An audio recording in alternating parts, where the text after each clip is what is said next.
Assalamualaikum warahmatullahi wabarakatuh. Selamat malam Bapak Ibu, selamat malam Pak Heru.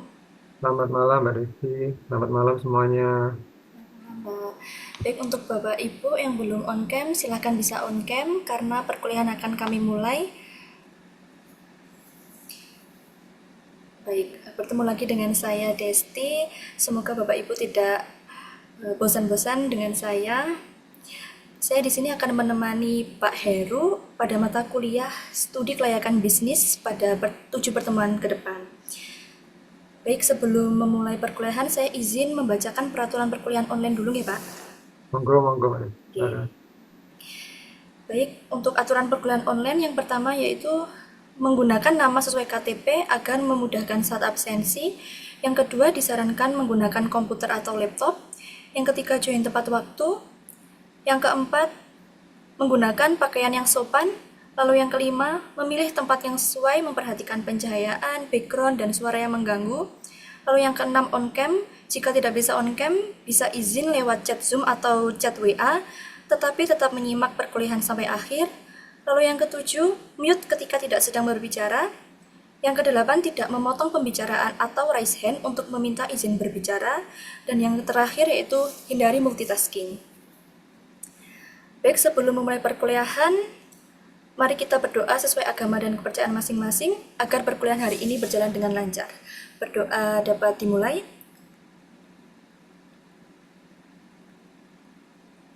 Berdoa dapat diakhiri.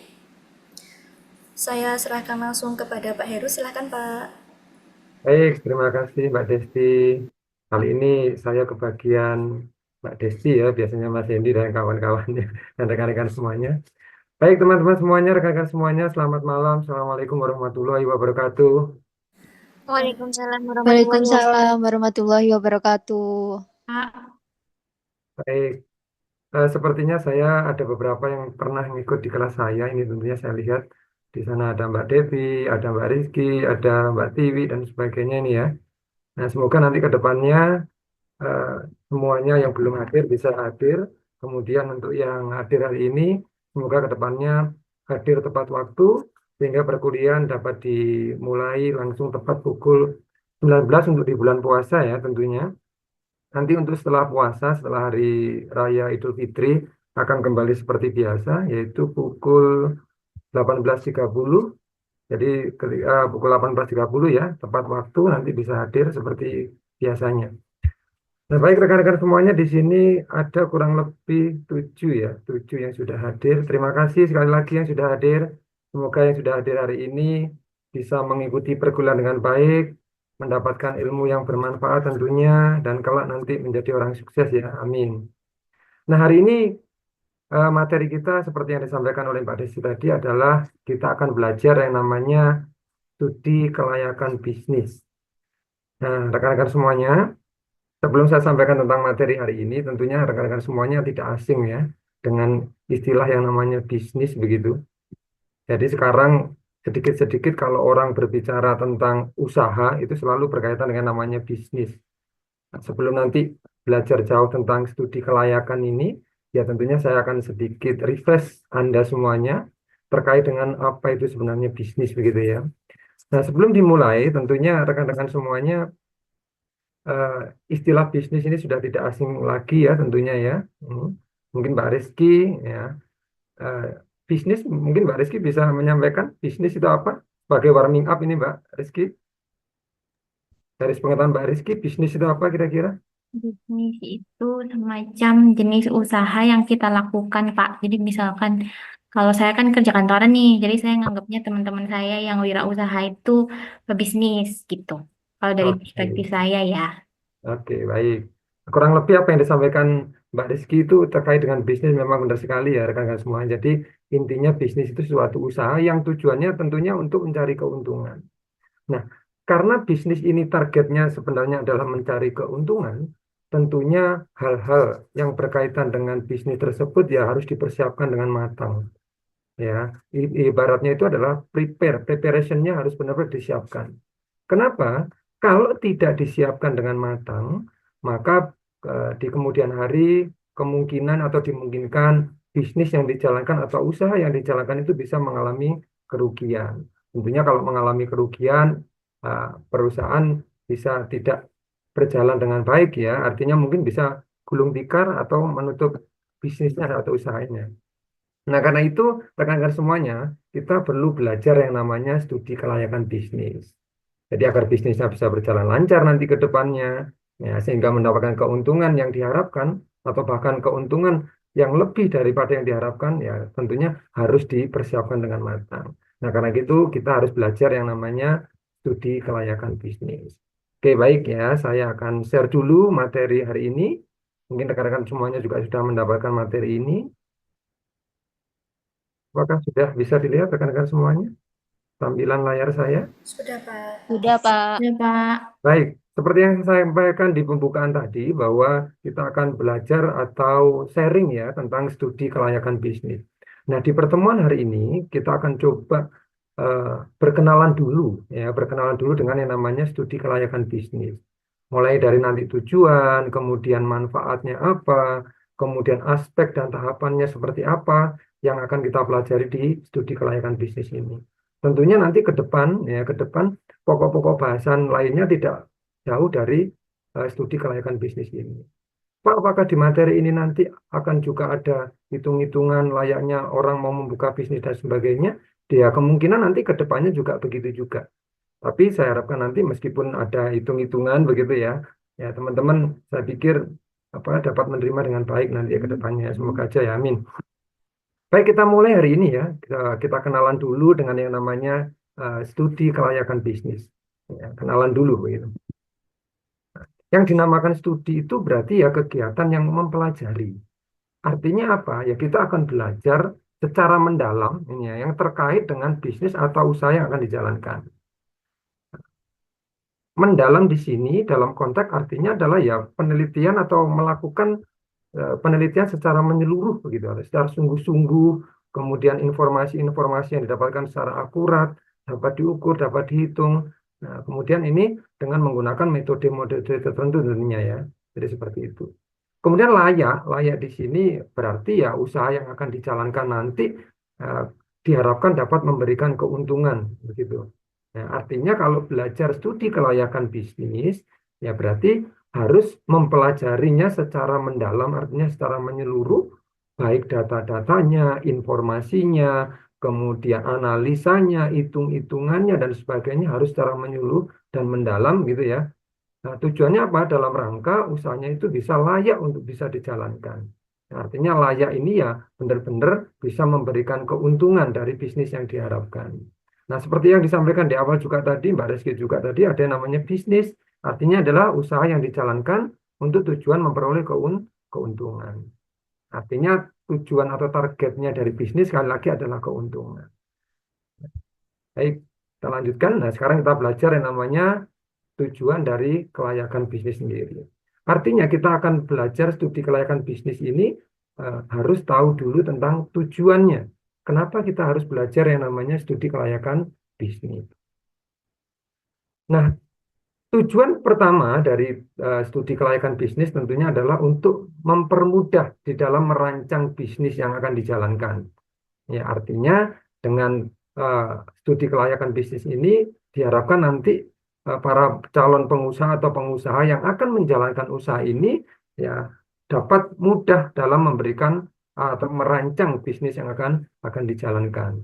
Ya, tentunya mulai mempertimbangkan pasarnya bagaimana, targetnya siapa, kemudian peraturan perundangannya bagaimana, lingkungannya seperti apa. Ya, tentunya ini harus diikuti dengan data-data yang akurat. Ya, data-data akurat ini ya tentunya melalui proses bertahap. Ya, nanti kita akan bahas prosesnya seperti apa. Nah, contoh yang sederhananya seperti ini, misalnya ada calon pengusaha atau akan membuka sebuah toko roti begitu ya di perkotaan, di daerah perkotaan ya tentunya. Nah, di sini sebelum membuka toko roti tersebut ya tentunya akan melakukan yang namanya uh, penelitian atau melakukan namanya studi kelayakan begitu ya. Nah, dicari di sana kelebihannya apa ini wilayah ini. Kemudian kekurangannya bagaimana. Nah, tentunya misalnya di sini adalah kelebihannya adalah lokasinya strategis, dekat dengan perkantoran, dekat dengan sekolah, dekat dengan perumahan yang ramai dan sebagainya. Nah, kemudian selain kelebihan-kelebihan yang didapatkan dari studi ini eh, tidak lupa juga harus memperhatikan namanya kekurangannya. Kira-kira kekurangannya apa gitu ya sebelum mendirikan toko roti di wilayah tersebut. Oh, mungkin di sana ternyata sudah ada banyak toko roti yang sudah berdiri. Nah, atau mungkin di daerah tersebut ada toko-toko yang hampir sama dengan jenis produk yang akan kita jual, seperti misalnya dalam makanan-makanan ringan dan sebagainya begitu. Nah, kekurangan ini tentunya harus benar-benar diperhatikan. Tujuannya apa? Untuk mengantisipasi atau bahkan nanti bisa menghilangkan yang namanya kekurangan ini. Tentunya aspek kelebihan, kekurangan ini ya tetap harus diperhatikan. Karena itu kalau sudah ketemu kelebihannya apa, kemudian kekurangannya apa, nah nantinya untuk merancang bisnis itu akan lebih mudah tentunya. Ya, akan dimudahkan di dalam merancang bisnis di tempat tersebut. Nah, yang kedua dari tujuan kelayakan bisnis tentunya adalah memperlancar pelaksanaan bisnis tersebut. Jadi kalau yang pertama tadi tentunya adalah mempermudah, ya begitu ya. Kemudian berikutnya adalah memperlancar. Nah, yang dimaksud dengan memperlancar di sini ya tentunya adalah mencakup rencana-rencana nanti, rencana-rencana kegiatan dari bisnis tersebut. Ya operasionalnya bagaimana, strategi pemasarannya seperti apa, kemudian manajemen risikonya bagaimana. Nah tentunya ini kalau sudah melakukan studi kelayakan bisnis, tentunya ini akan lebih cepat atau lancar di dalam pelaksanaan bisnisnya. Nah, sebagai contoh, kalau di sini dicontohkan bahwa ada sebuah perusahaan yang akan meluncurkan produk minuman kesehatan misalnya gitu ya. Nah, tentunya studi kelayakan bisnisnya ini sangat membantu perusahaan dalam mengevaluasi program dan kebijakan yang efektif. Nah, contohnya program pemasarannya bagaimana? Misalnya kalau sekarang trennya adalah menggunakan influencer, ya maka perusahaan tentunya akan eh, memilih juga untuk menggunakan influencer atau media sosial untuk menjangkau target-target pasar anak muda misalnya. Ya, karena memang ini kesehatan khusus untuk anak muda misalnya. Kemudian penentuan harga dari produk tersebut bagaimana begitu ya. Nah, karena sudah melakukan namanya studi kelayakan bisnis, tentunya untuk menetapkan harga yang kompetitif itu dengan biaya produksi tentunya ya mempertimbangkan biaya produksinya dan harga dari pesaing-pesaing yang ada di sekitarnya, ya tentunya akan lebih lancar karena sudah mendapatkan data-data yang akurat begitu. Maka kalau dikatakan lancar di sini ya tentunya karena memang perusahaan sudah memiliki rencana yang matang gitu ya karena adanya studi kelayakan bisnis. Jadi yang tadi mempermudah, kemudian setelah dimudahkan akhirnya lancar bisnisnya. Nah, kemudian dilanjutkan dengan memperkecil risiko kerugian. Nah, karena studi kelayakan bisnis itu bisa membantu mengidentifikasi yang namanya potensi risiko dan tantangan atau kekurangan yang sempat tadi saya sampaikan di awal, ya tentunya ini bisa memperkecil risiko dari kerugian. Karena sejak awal pengusaha ini sudah akan tahu ini risikonya seperti apa, kelebihannya bagaimana, kekurangannya apa, dan sebagainya. Nah, sehingga untuk risiko kerugiannya ini akan minimal sekali. Nah, kalau saya contohkan di sini, tentunya kalau misalnya eh, punya bisnis atau usaha yang sudah mulai berjalan, kemudian akan membuka cabang-cabang baru di tempat yang lain, ya contohnya misalnya rumah makan ataupun restoran, cepat saji dan sebagainya, ya yang akan memiliki resiko, misalnya resikonya itu yang apa namanya dapat dikendalikan, contohnya persaingan dengan restoran lokal yang sudah ada sebelumnya atau sudah memiliki pelanggan setia. Nah, ini risiko ini juga perlu diperhatikan. Artinya, usaha-usaha yang sejenis yang sudah ada sebelumnya, bahkan yang sudah memiliki pelanggan tetap, begitu ya. Ini merupakan salah satu risiko yang harus dihadapi. Tapi dengan adanya studi kelayakan bisnis ini, tentunya risiko yang akan dihadapi ini dapat dikendalikan tentunya. Gitu. Kemudian ada lagi risiko yang tidak dapat dikendalikan misalnya. Misalnya ini kalau terkait dengan kebijakan-kebijakan yang dikeluarkan oleh pemerintah begitu ya. Terkait misalnya kalau tahun lalu ya ketika pasca bencana COVID ya, pandemi COVID, tentunya tidak ada orang yang bisa menduga atau menyangka tiba-tiba ada aturan dari pemerintah yang dikeluarkan terkait dengan misalnya adalah jam operasional dari usaha atau bisnis yang dijalankan dibatasi begitu. Nah, ini termasuk salah satu risiko yang tidak dapat dikendalikan. Akan tetapi kalau sudah belajar atau mempelajari dengan studi kelayakan bisnis tersebut, maka tentunya walaupun ada hambatan seperti tersebut, ya seperti risiko yang tadi saya sampaikan, ya tentunya akan bisa mengendalikan dengan baik. Sehingga risikonya yang akan dihadapi atau diterima itu kecil begitu ya. Artinya dapat diatasi juga karena memang risikonya kecil ya ini. Nah, kemudian yang selanjutnya, tujuan dari studi kelayakan bisnis tentunya adalah memudahkan pengawasan. Artinya apa? Artinya kalau sudah mempelajari yang namanya studi kelayakan bisnis, ya, pengawasan baik yang internal maupun eksternal, ya, dari hasil laporan dari studi kelayakan yang sudah disampaikan itu, ini tentunya bisnis yang akan dijalankan ini akan mudah untuk diawasi, gitu ya, akan mudah untuk diawasi. Baik dari segi keuangan, contohnya pendapatannya, kemudian kapasitas produksinya bagaimana, kemudian apakah ini berdampak dengan lingkungan dan sebagainya, kemudian gangguan-gangguan terkait lingkungan dan sebagainya, ya tentunya akan dengan mudah diawasi begitu. Jadi sekali lagi yang pertama tadi terkait dengan studi kelayakan bisnis ini tentunya adalah memudahkan perencanaan bisnis, kemudian memperlancar pelaksanaannya, kemudian memperkecil risiko, kemudian memudahkan pengawasan, dan selanjutnya adalah memudahkan proses pengendalian. Jadi bukan hanya diawasi dalam prosesnya, ya tentunya kalau memiliki sebuah bisnis, ini tentunya ya bisnis tersebut harus dapat mudah untuk dikendalikan. Maksudnya bagaimana ya proses pelaksanaan atau kegiatan bisnis tersebut ya harus bisa dikendalikan dengan mudah. Kalau sudah belajar tentang studi kelayakan bisnis, ya tentunya pengawasan yang dilakukan oleh manajemen ya tentunya akan lebih mudah atau lebih gampang gitu ya, terkait dengan pendapatan, kapasitas produksi dan sebagainya tadi. Nah, ini ya. Ada pertanyaan dulu? Ada pertanyaan dulu? Belum ada, Bapak. Belum ada ya. Artinya tujuan dari kelayakan bisnis ini, sebelum Anda mempelajari lebih jauh tentang studi kelayakan bisnis, harus mengerti dulu. Sebenarnya tujuannya apa sih mempelajari yang namanya studi kelayakan bisnis. Mungkin di era sekarang tujuan dari studi kelayakan bisnis mungkin ada beberapa hal yang perlu ditambahkan di luar sana. Tapi secara umum, secara global, jadi ada 5 ya, 5 dari tujuan studi kelayakan bisnis. Baik, kalau tidak ada pertanyaan, akan saya lanjutkan di berikutnya, yaitu kita akan coba membahas tentang manfaatnya. Kalau tadi tujuannya, sekarang kita akan coba membahas manfaatnya. Jadi manfaat dari studi kelayakan bisnis.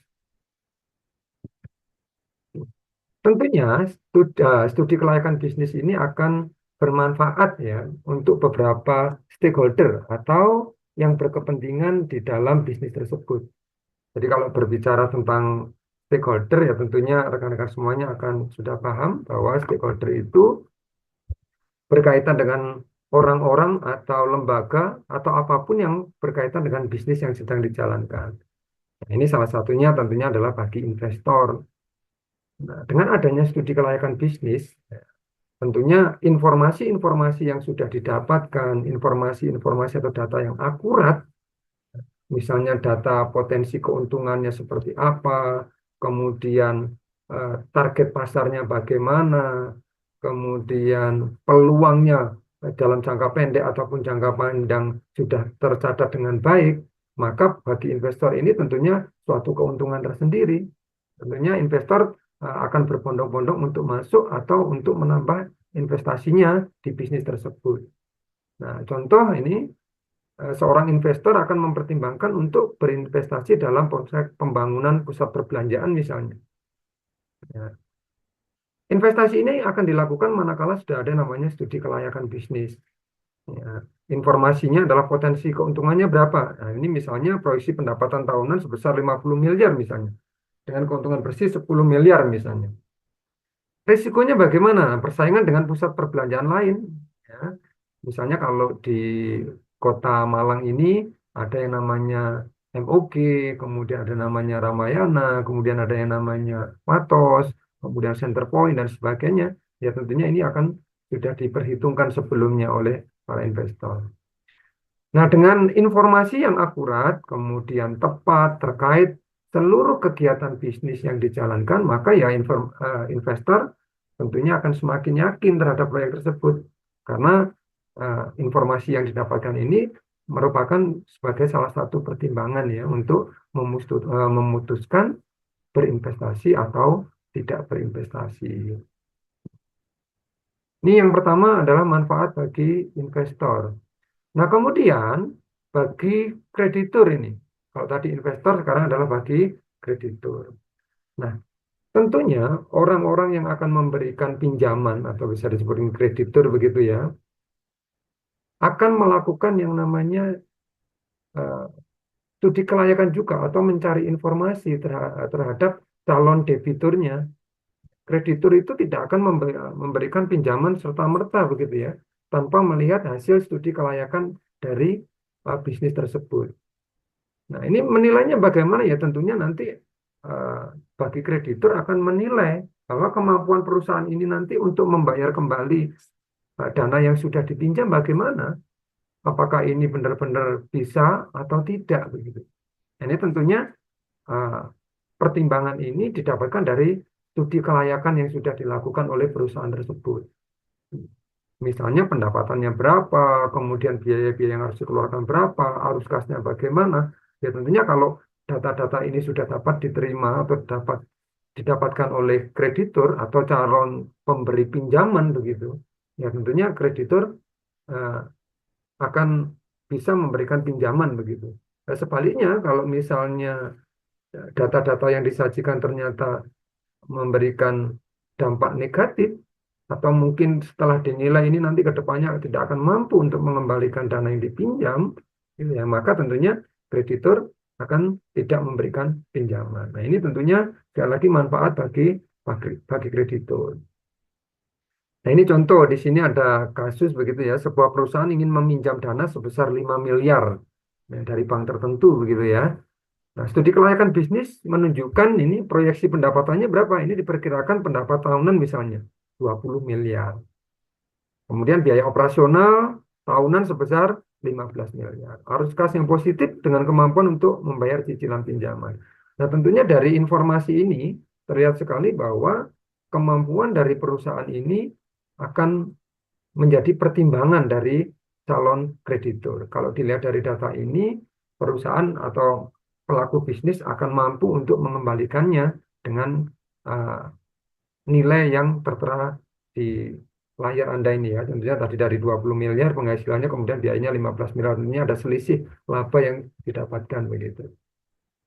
Nah, yang pertama tadi bagi investor, kemudian sekarang adalah bagi kreditur. Nah, kalau kreditur tentunya ini banyak sekali ya. Sekarang memang bank-bank baik swasta maupun pemerintah lagi gencar-gencarnya menyalurkan pinjaman, ya, baik untuk usaha kecil menengah atau usaha skala menengah ke atas begitu ya. Saat ini sudah memang pemerintah menggalakkan yang namanya pinjaman ini, nah, untuk membangun dan meningkatkan perekonomian di Indonesia tentunya. Nah, berikutnya yang ketiga itu tentunya adalah bagi manajemen. Jadi selain bagi investor, kemudian bagi kreditur, studi kelayakan bisnis ini tentunya juga akan bermanfaat bagi manajemen tentunya. Nah, kenapa demikian? Karena manajemen akan dapat gambaran yang jelas tentang apa yang akan dibutuhkan dan apa yang akan dijalankan di proyek atau bisnis ini nanti. Nah, tentunya pebisnis nanti atau pengusaha atau pemilik usaha bisa membuat perencanaan yang strategis, kemudian bagaimana mengalokasikan sumber dayanya, sehingga nanti ketika mengambil keputusan yang dihasilkan ini adalah keputusan yang tepat tentunya. Ini tentunya akan bermanfaat sekali bagi manajemen. Nah, di sini dicontohkan bahwa ada sebuah perusahaan yang akan meluncurkan produk baru misalnya. Melalui studi kelayakan bisnis yang menunjukkan di sini kebutuhan sumber daya, misalnya diperlukan investasi dari investor sebesar 2 miliar untuk pengembangan produk dan pemasaran terkait produk baru yang akan diluncurkan. Kemudian rencana operasionalnya, produk akan diluncurkan dalam 6 bulan dengan strategi pemasaran yang jelas tentunya. Dari hasil studi kelayakan yang diterima ini ya tentunya manajemen akan bisa mempertimbangkan ya, apakah akan tetap meluncurkan produk baru tersebut atau sementara tidak dulu atau menunda dari peluncuran atau menciptakan produk baru tersebut. Nah, tentunya studi kelayakan bisnis sekali lagi juga bermanfaat bagi manajemen. Ini yang ketiga, ya, berikutnya berarti yang keempat. Nah ini, kalau tadi dari investor, kemudian kreditur, kemudian manajemen, sekarang bagi perusahaan. Nah, studi kelayakan bisnis ini tentunya juga sangat bermanfaat sekali untuk perusahaan. Ya, tentunya perusahaan dapat mengevaluasi ya kelayakan bisnis atau proyek yang akan dijalankan atau sebelum melaksanakan proyek tersebut begitu. Analisa yang dilakukan dari studi kelayakan bisnis tentunya ya banyak sekali nanti ya pasarnya seperti apa, targetnya bagaimana, kemudian keuangannya seperti apa, manajemennya, hukum dan lingkungan yang ada bagaimana ya tentunya ini akan dimanfaatkan oleh perusahaan hasil dari studi kelayakan bisnis. Ini dicontohkan di sini adalah sebuah perusahaan yang ingin membuka cabang baru di kota lain. Ya, tentunya dari hasil studi kelayakan bisnis ini contohnya menunjukkan analisa pasarnya. Ini terdapat permintaan yang tinggi untuk produk perusahaan di kota tersebut. Kemudian finansialnya diperkirakan cabang baru tersebut menghasilkan keuntungan sebesar 500 juta per tahun. Kemudian untuk perizinan atau analisa hukumnya, izin usaha telah diperoleh dan sebagainya. Nah, dari catatan informasi ini ya tentunya bagi perusahaan ya layak untuk membuka cabang baru yang akan dijalankan begitu. Nah, ini tentunya adalah bagi perusahaan. Yang keempat ya, yang pertama tadi sekali lagi bagi investor, kemudian bagi kreditur, kemudian manajemen, kemudian perusahaan, dan yang berikutnya ya tentunya bagi masyarakat. Nah, seperti yang saya sampaikan di awal tadi, terkait dengan stakeholder, ya stakeholder itu bisa investor, kemudian kreditur, manajemen, perusahaan, dan masyarakat, atau lingkungan, begitu ya. Nah, tentunya bagi masyarakat, kalau masyarakat itu sudah mendapatkan informasi dari hasil studi kelayakan bisnis, ini tentunya masyarakat akan apa namanya mendapatkan dampak yang positif manakala studi kelayakan itu bagus begitu ya. Artinya ya ini peluang bagi masyarakat untuk mendapatkan pekerjaan atau kalau perusahaan itu membuka lapangan kerja. Sehingga dari situ nanti akan menciptakan yang namanya kesejahteraan bagi masyarakat sekitarnya, kemudian meningkatkan pendapatan dari masyarakat sekitarnya tentunya. Nah, ini tentu bagi masyarakat. Nah, contoh ini di sebuah perusahaan ingin membuka pabrik pengolahan makanan di daerah pedesaan. Nah, hasil dari studi kelayakannya adalah lapangan kerjanya, pabrik akan menciptakan 200 lapangan kerja baru. Begitu ya. 200 lapangan kerja baru bagi masyarakat setempat. Kemudian dari segi kesejahteraan, masyarakat akan mendapatkan akses ke produk makanan berkualitas tinggi dengan harga yang terjangkau. Nah, kemudian solusi masalahnya, pabrik akan membantu mengurangi masalah pengangguran. Nah, dari data-data ini, dari data-data studi kelayakan ini, ya tentunya apa namanya masyarakat akan mendapatkan keuntungan ya dari proyek yang akan atau bisnis yang akan dijalankan tersebut. Ada yang mau ditanyakan dulu, rekan-rekan semuanya?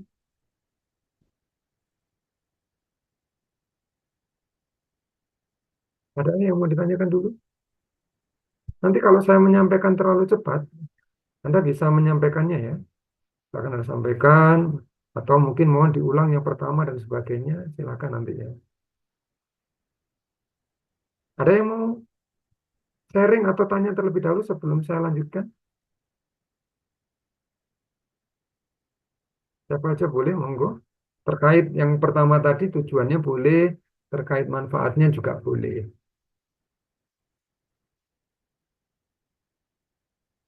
Ada yang mau ditanyakan?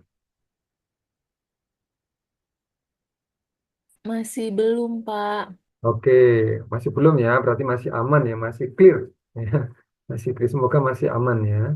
Kalau begitu kita lanjutkan, berarti yang ketiga, kalau tadi tujuan, kemudian dilanjutkan dengan apa namanya manfaatnya.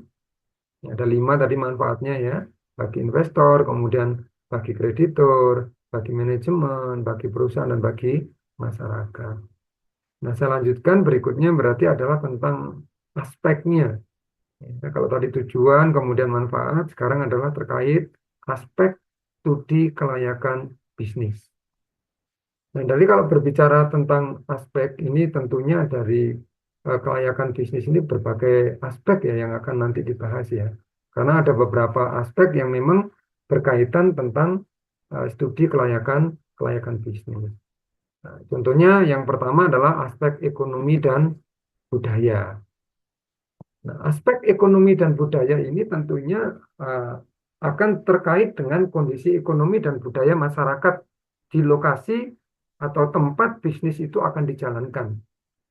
Nah, aspek ekonomi dan budaya ini tentunya ya harus benar-benar dipelajari, ya. Dipelajari oleh calon pebisnis gitu ya, atau pengusaha ketika mau menjalankan usaha di tempat tersebut. Ya, di situ akan dipertimbangkan daya beli masyarakatnya bagaimana di sana. Kemudian culture kebiasaan dari konsumsi masyarakat di sana bagaimana atau seperti apa. Kemudian budaya di sana bagaimana? Misalnya contohnya, oh ternyata di lingkungan itu mayoritas adalah penduduknya beragama Muslim misalnya. Ya. Atau mungkin penduduknya mayoritas beragama Kristen, kemudian beragama Hindu dan sebagainya. Atau kebiasaan masyarakat di sana sering melakukan yang namanya pertunjukan-pertunjukan kesenian budaya dan sebagainya. Ya tentunya dari sudut pandang aspek studi kelayakan bisnis ini perlu diperhatikan. Artinya aspek ekonomi dan budaya yang ada di mana bisnis tersebut dijalankan begitu. Nah ini diambil contohnya adalah sebuah perusahaan ingin membuka ya restoran cepat saji di daerah pedesaan. Nah, studi kelayakan misalnya dari kondisi ekonomi. Nah, ternyata di situ daya beli masyarakat di daerah tersebut relatif rendah. Kalau relatif rendah, sehingga harga menu harus disesuaikan. Ya, kalau di daya beli masyarakat di wilayah tempat bisnis itu akan dijalankan rendah, ya tentunya harganya tidak bisa disamakan dengan di wilayah lain, di wilayah perkotaan misalnya. Kemudian, bagaimana dengan kondisi budaya? Ya, di sini dicontohkan masyarakat lebih menyukai makanan tradisional ternyata. Nah, sehingga apa? Sehingga restoran perlu menawarkan menu yang memadukan antara makanan cepat saji dengan cita rasa lokal. Ibaratnya kalau mau buka bisnis, nah, makanan cepat saji misalnya di daerah pedesaan yang notabene masyarakatnya di sana lebih mencintai atau menyukai rasa-rasa produk lokal, ya tentunya pebisnis ini harus menyesuaikan dengan kondisi budaya di sana. Ya contoh kalau misalnya McD begitu atau KFC misalnya begitu. Kalau di luar negeri misalnya, McD di sana menggunakan misalnya roti atau gandum ya, sebagai bahan utamanya. Mungkin kalau di Indonesia karena tidak terbiasa dengan roti atau gandum, ya tentunya akan disesuaikan.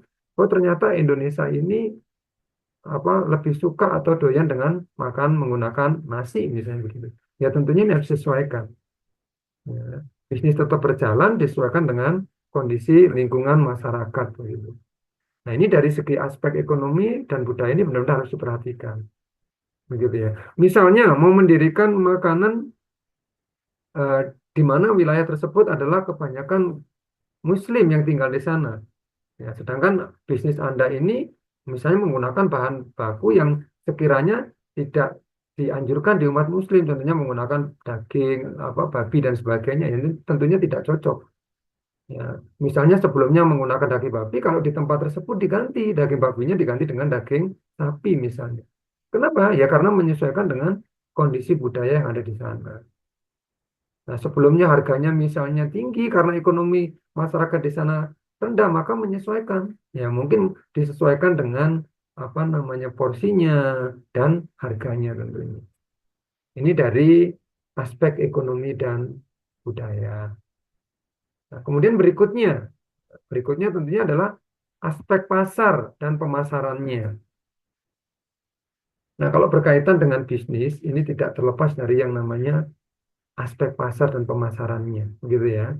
Karena di sini tentunya para pebisnis ini mengharapkan tahu informasi tentang permintaan di pasar tersebut bagaimana, persaingan dengan pebisnis lain seperti apa, gitu. Artinya ya pebisnis ini harus bisa benar-benar menentukan segmentasi pasarnya seperti apa, kemudian dapat dilanjutkan dengan strategi pemasarannya. Artinya kalau sudah ketemu target pasarnya, segmentasinya, persaingan dengan eh, jenis bisnis yang lainnya, ya tentunya nanti bisa menentukan strategi pemasaran yang tepat atau yang benar, gitu. Sehingga apa yang diharapkan atau diinginkan bisa tercapai. Ini saya kasih contoh terkait dengan perusahaan yang akan meluncurkan produk minuman kesehatan contohnya. Nah, studi kelayakan menunjukkan bahwa contoh ini permintaan pasar. Nah, ternyata permintaan pasar di wilayah tersebut ya, atau aspek pasar di tempat bisnis yang akan dijalankan tersebut tinggi untuk produk minuman kesehatan, ya terutama kalangan muda, tentunya ini menjadi salah satu pertimbangan. Kemudian segmentasi pasarnya, ya target pasarnya misalnya adalah mahasiswa dan pekerja. Misalnya pekerja atau Gen Z misalnya begitu ya, yang peduli dengan kesehatan misalnya. Nah, segmen pasarnya seperti itu. Ya, ini tentunya akan jadi pertimbangan. Kemudian strategi pemasarannya bagaimana? Ya tentunya kalau Gen Z saat ini ya, dengan maraknya media sosial, kemudian para muda-mudi atau Gen Z ini lebih suka eh, memanfaatkan media sosial dan melihat influencer-influencer yang ada di sana, ya tentunya strategi pemasarannya bisa menggunakan yang namanya media sosial melalui influencer atau apa namanya tokoh-tokoh yang dikenal oleh target pasar tersebut. Nah, dari analisa ini ya tentunya perusahaan bisa mengembangkan strategi yang tepat ya terkait dengan apa namanya studi kelayakan yang sudah dijalankan. Jadi nanti ini layak atau tidak untuk dijalankan ya tentunya dipertimbangkan lebih lanjut ya. Kalau memang aspeknya bagus terkait pasar dan pemasarannya ya tentunya bisnis itu bisa dijalankan. Nih. Kemudian berikutnya yang ketiga tadi ya, yang ketiga ada yang namanya aspek manajemen tentunya. Ini. Kalau kalau sebelumnya tadi ada pasarnya, nah sekarang adalah terkait dengan manajemen. Nah, tentunya di manajemen artinya berkaitan dengan manajerial gitu ya. Eh, Aspek studi ini ya benar-benar harus diperhatikan. Karena yang merancang seluruh kegiatan, kemudian yang melaksanakan dan sebagainya ya tentunya akan terkait dengan yang namanya manajemen. Nah, struktur organisasi di manajemen itu seperti apa untuk pelaksanaannya nanti? Apakah sudah benar-benar disusun dengan baik, kemudian sudah sesuai dengan standar operasionalnya? Ya, tentunya ini menjadi pertimbangan. Ya, kemampuan manajemen bagaimana? Kemampuan tim yang sudah diorganisir oleh manajemen seperti apa di dalam mengelola bisnis atau sumber daya yang ada tentunya. Di sini dicontohkan ada perusahaan yang akan membuka pabrik baru, ada studi kelayakan, struktur organisasi, misalnya dibutuhkan tim manajemen yang terdiri dari manajer operasional, kemudian eh, apa namanya kepala produksi, kemudian staf administrasi. Nah, ini tentunya dari struktur organisasi. Oh, ternyata di sana nanti akan dibutuhkan tim manajemen atau jajaran manajemennya. Ya, ada manajer operasionalnya, kemudian kepala produksinya, staf administrasinya, dan sebagainya. Nah, kemudian kualifikasi tim manajemennya bagaimana? Ini tim manajemen memiliki pengalaman atau tidak, begitu ya. Kalau ternyata ini tim manajemen memiliki pengalaman, nah ya, tentunya ini bisa dilanjutkan begitu. Tapi kalau tidak memiliki pengalaman, ya tentunya ini akan dikhawatirkan bisnisnya nanti tidak bisa berjalan dengan baik. Kemudian rencana operasionalnya bagaimana? Ini tentunya pabrik akan beroperasi dalam, misalnya di sini didapatkan dalam 2 shift contohnya, untuk memaksimalkan kapasitas produksi. Jadi misalnya kalau di bisnis tersebut diharapkan memproduksi yang banyak misalnya, akhirnya diciptakan dua shift, ya, shift pagi dan shift siang misalnya, atau shift pagi sampai shift shift malam. Nah, dari hasil-hasil informasi ini nanti tentunya jajaran manajemen atau tim manajemen ya akan bisa mempertimbangkan terkait kelayakan dari aspek manajemennya. Kalau dari aspek manajemen ternyata tidak dapat dipenuhi, ya, artinya jajaran manajemen tidak kompeten, kemudian operasionalnya nanti ternyata tidak efektif, tidak bisa berjalan dengan sesuai harapan, ya tentunya bisnis tersebut atau usaha tersebut atau pabrik tersebut tidak perlu dijalankan terlebih dahulu. Itu kalau dari aspek manajemen ya. Nah, kemudian dilanjutkan dengan aspek keuangan. Kalau berbicara tentang keuangan ini terkait dengan keuntungan nantinya yang akan didapatkan oleh pelaku bisnis ya. Dan di sini tentunya akan banyak hal yang terkait dengan keuangan yang perlu dipertimbangkan. Nanti pendapatannya seperti apa, kemudian biayanya itu berapa, investasi yang masuk itu berapa, kemudian kira-kira nanti finansialnya ini bisa nggak untuk dijalankan atau misalnya mencukupi untuk kegiatan bisnis tersebut. Nah, ini tentunya akan menjadi penilaian tersendiri ya. Aspek ini tentunya akan menjadi penilaian tersendiri sebelum menjalankan usaha atau bisnis tersebut. Kalau di sini digambarkan atau dicontohkan, sebuah perusahaan ingin membuka toko retail ini ya. Di sini ada studi kelayakan, ya, proyeksi pendapatannya, misalnya ini diperkirakan pendapatan dalam 1 bulan ini adalah 500 juta misalnya. Ya, pendapatan dalam 1 bulan diperkirakan 500 juta. Kemudian biaya operasionalnya kurang lebih menghabiskan sebesar 400 juta. Ini sudah termasuk semuanya, gaji karyawan, sewa tempat, dan sebagainya. Bulanannya mendapatkan 500 juta, kemudian biayanya 400 juta. Dan investasi awalnya, modal awalnya yang diperlukan adalah 1 miliar misalnya. Karena untuk pembelian inventarisasi dan toko misalnya, atau renovasi toko yang akan digunakan. Kemudian dari kelayakan finansial misalnya NPV-nya positif, IRR-nya lebih tinggi dan tingkat diskontonya dan sebagainya. Nah, untuk 2 tahun bagus, ya maka tentunya nanti bisnis ini akan bisa dijalankan. Artinya ini ada selisih keuntungan sebesar kurang lebih 100 juta gitu. Nah, nanti terkait NPV, IRR itu apa dan sebagainya, saya pikir di materi investasi portofolio, kemudian manajemen keuangan dan sebagainya sudah disampaikan di sana ya. Dan nanti kita ke belakang juga akan singgung sedikit lah tentang apa itu IRR, NPV dan sebagainya, diskonto dan sebagainya. Karena memang ini terkait kelayakan bisnis juga. Tapi nanti di pembahasan tersendiri. Seperti ini. Nah, itu adalah aspek yang keempat ya, aspek yang keempat. Kemudian aspek yang kelima. Nah, ini aspek yang kelima ini sangat penting tentunya kalau Anda atau rekan-rekan semuanya nanti mau mendirikan atau membuat bisnis baru tentunya. Karena legalitas atau hukum, ya, aspek legalitas atau hukum ini sangat rawan karena ini biasanya berkaitan dengan pemerintah, ya, baik itu pemerintah daerah maupun pemerintah pusat tentunya. Ya, studi dari aspek kelayakan bisnis ini, legalitas dan hukum ini benar-benar harus diperhatikan. Ya, sekali lagi benar-benar harus diperhatikan karena banyak tempat usaha yang didirikan ternyata legalitasnya tidak terpenuhi, akhirnya ditutup begitu ya. Sehingga kegiatan produksinya atau kegiatan bisnisnya tidak bisa berjalan begitu. Ya tentunya kalau ditutup akan mengalami kerugian karena tidak memenuhi aspek yang namanya aspek legalitas dan hukum. Aspek legalitas dan hukum ini tentunya banyak sekali ya. Ya ada namanya izin usahanya, kemudian kalau barangnya misalnya terkait lembaga-lembaga misalnya BPOM dan sebagainya, ya ini semuanya harus diurus terlebih dahulu. Ya, legalitasnya, kemudian hukum-hukum yang berlaku di lingkungan tersebut, ya tentunya harus diperhatikan.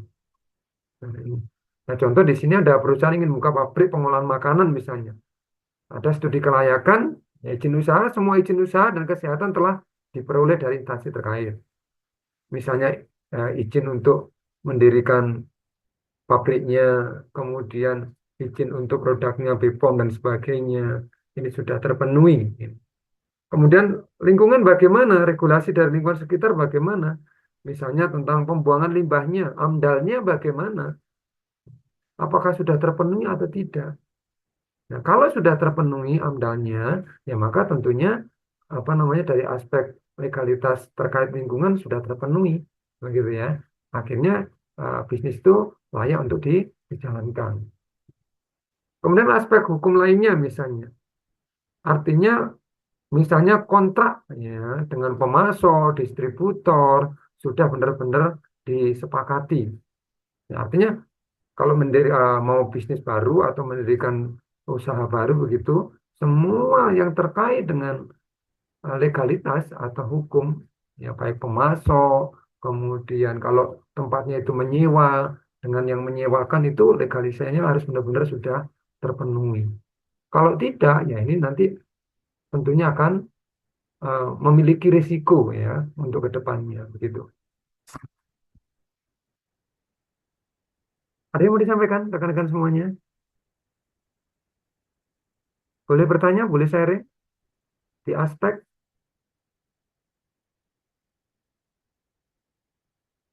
Ada yang mau ditanyakan? Ini yang di sini ada siapa ya? Bu Tesa atau Mbak Tesa ini ya? Kelihatan atasnya. Ada yang mau disampaikan? Oh, belum ada, Bapak. Belum ada ya, masih bisa diikuti ya.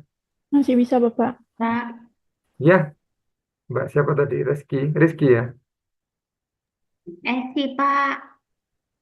Oh iya, Rizky Esi gitu ya. Oke, Iya, gimana Mbak Esi? aman Pak. Aman ya, oke. Yang lainnya ini?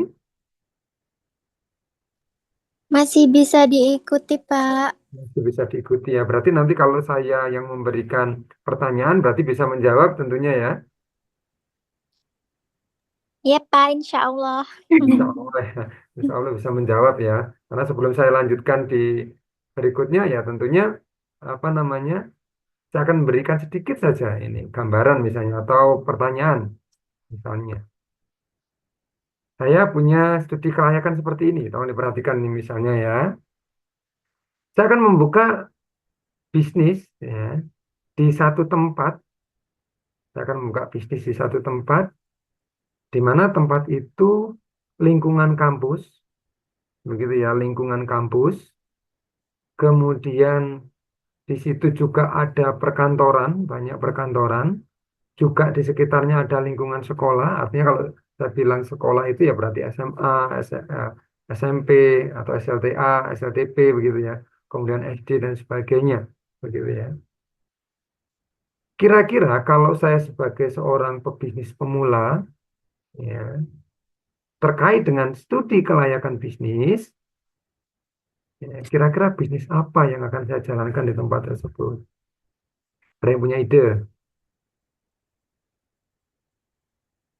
Jadi sebelum saya lanjutkan, ya, Dagang, Pak. oke, dagang. Siapa tadi menjawab dagang ya? Rizkuna, Pak. Oke, Mbak Rizkuna dagang. Dagang apa kira-kira Mbak Rizkuna?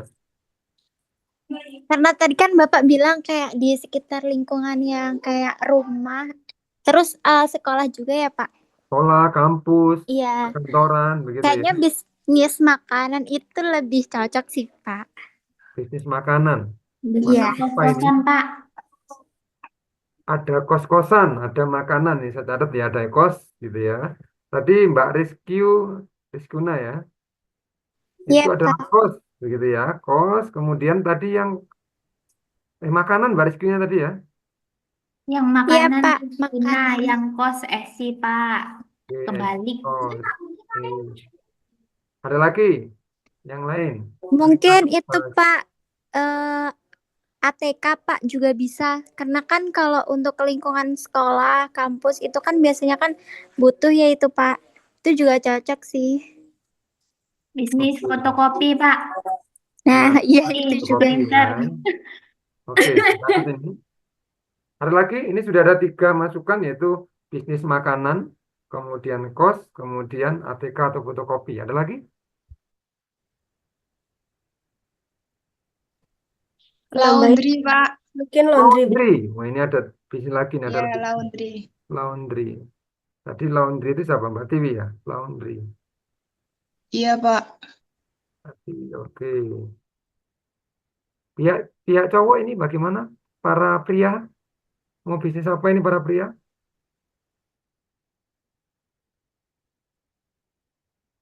Oke, nggak ada ya suaranya. Para pria.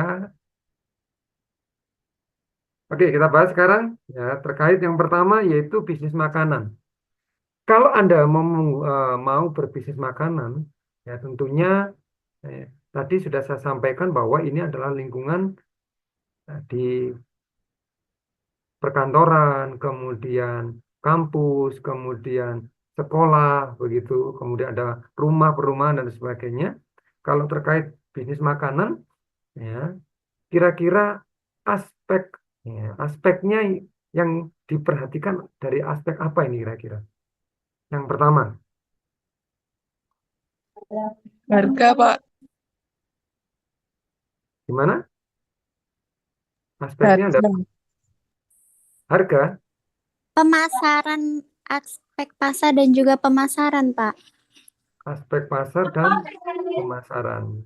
Soalnya kan kita kan juga pasti akan menghadapi persaingan juga kan, Pak, di sekitar. Oke. Yang pertama tadi aspeknya berarti dari Pasar dan pemasaran. pasar dan pemasaran. Oke, aspeknya adalah pasar dan pemasaran. Kalau dari segi aspek pasar, kira-kira kalau makanan permintaannya tinggi nggak di sana kira-kira? Tinggi sih, Pak, kalau menurut saya ya. Oke, berarti aspek pemasaran dan pasarnya adalah tinggi. Iya. Tinggi. Oke. Kalau dari aspek ekonomi, bagaimana? Yang terkait makanan, aspek ekonomi kira-kira bagaimana? Dari kasus yang saya sampaikan tadi.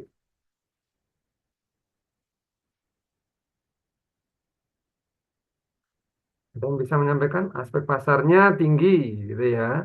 Tinggi untuk studi kelayakannya nanti ya. Kemudian aspek ekonomi atau budaya, misalnya ini samplingnya di Kota Malang ya, tentunya budayanya sudah sedikit Anda pahami. Bagaimana dari segi aspek ekonomi? Mungkin juga kalau dibilang tinggi juga nggak terlalu tinggi, kalau rendah juga nggak terlalu rendah juga sih, Pak. Kan kalau makanan itu kan biasanya tergantung menu yang disajikan ya, Pak. Ya. Seperti Terkait dengan apa? daya beli bagaimana? Terkait dengan daya beli masyarakat dari aspek ekonomi tentunya. Tinggi nggak kira? Sepertinya terbatas Pak daya belinya, karena kan mahasiswa dan siswa itu memiliki anggaran yang terbatas biasanya Pak. Oke, berarti dari segi ekonomi ada keterbatasan ya, ekonomi. Berarti ada terbatas, ada yang tinggi dan ada yang terbatas. Tentunya harus bisa memiliki alasan tadi kalau yang terbatas, karena di situ eh, mahasiswa dan Siswa. siswa begitu ya, dan siswa begitu ya. Ada lingkungan kantor juga ya, tentunya lingkungan kantor ini orang-orang yang sudah bekerja ya. Dari segi lingkungan kantor, berarti kira-kira terpenuhi ya dari segi ekonomi. Iya, Pak. Iya, Oke, Pak, terpenuhi. terpenuhi ini catatan-catatannya. Nah, kemudian kalau sudah dari aspek ekonomi, kemudian aspek pasar, nah, kira-kira dari aspek manajemennya bagaimana? Kira-kira membutuhkan struktur manajemen yang susah atau tidak untuk makanan? Tidak, Bapak. Tidak ya, artinya ini memang terpenuhi ya untuk manajemen ya, karena tidak terlalu apa namanya susah. Kalau aspek keuangan untuk mendirikan apa ini? Ini restoran atau toko warung ini ya? Kalau dari aspek keuangan untuk mendirikan ini kira-kira bagaimana? Dari aspek keuangan Sedang, Pak. sedang ya, tingkatnya sedang ya. Iya, karena mungkin lebih ke warung makan sih, Pak. Iya. Dari sedang. Soalnya kan mencangkup anak sekolah ya Pak. Kalau restoran kayaknya lebih mahal gitu. Oke ya, berarti Kurang friendly. oke. Dari segi hukum, legalitasnya bagaimana kalau mau mendirikan warung dan sebagainya itu? Susah nggak untuk mengurusnya menurut Anda? Harusnya kalau Mungkin warung Sebenarnya mudah, Pak. enggak, Pak. lebih mudah ya Pak kalau warung. Kalau warung lebih mudah ya Cuman, tentunya. iya. Oke.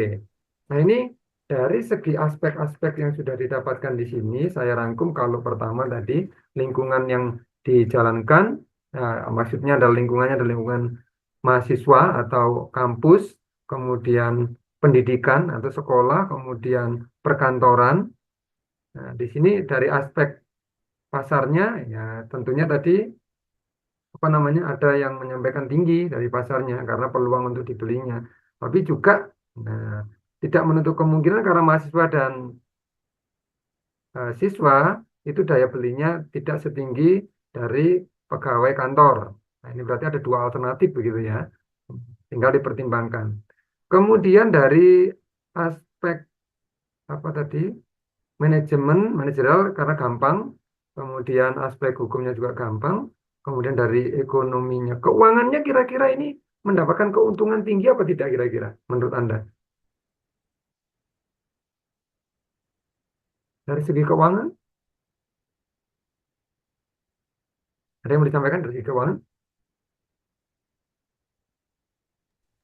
Izin menjawab, Pak. Gimana Pak? Boleh, ya. Silakan Pak Afan. Mungkin potensi keuntungannya itu bisa dibilang lumayan stabil ya, Pak. Karena kan di wilayah kampus sama di sekolah itu mereka apalagi kalau dagang itu kan pasti kebutuhan sehari-hari, kebutuhan pokok ya, Pak.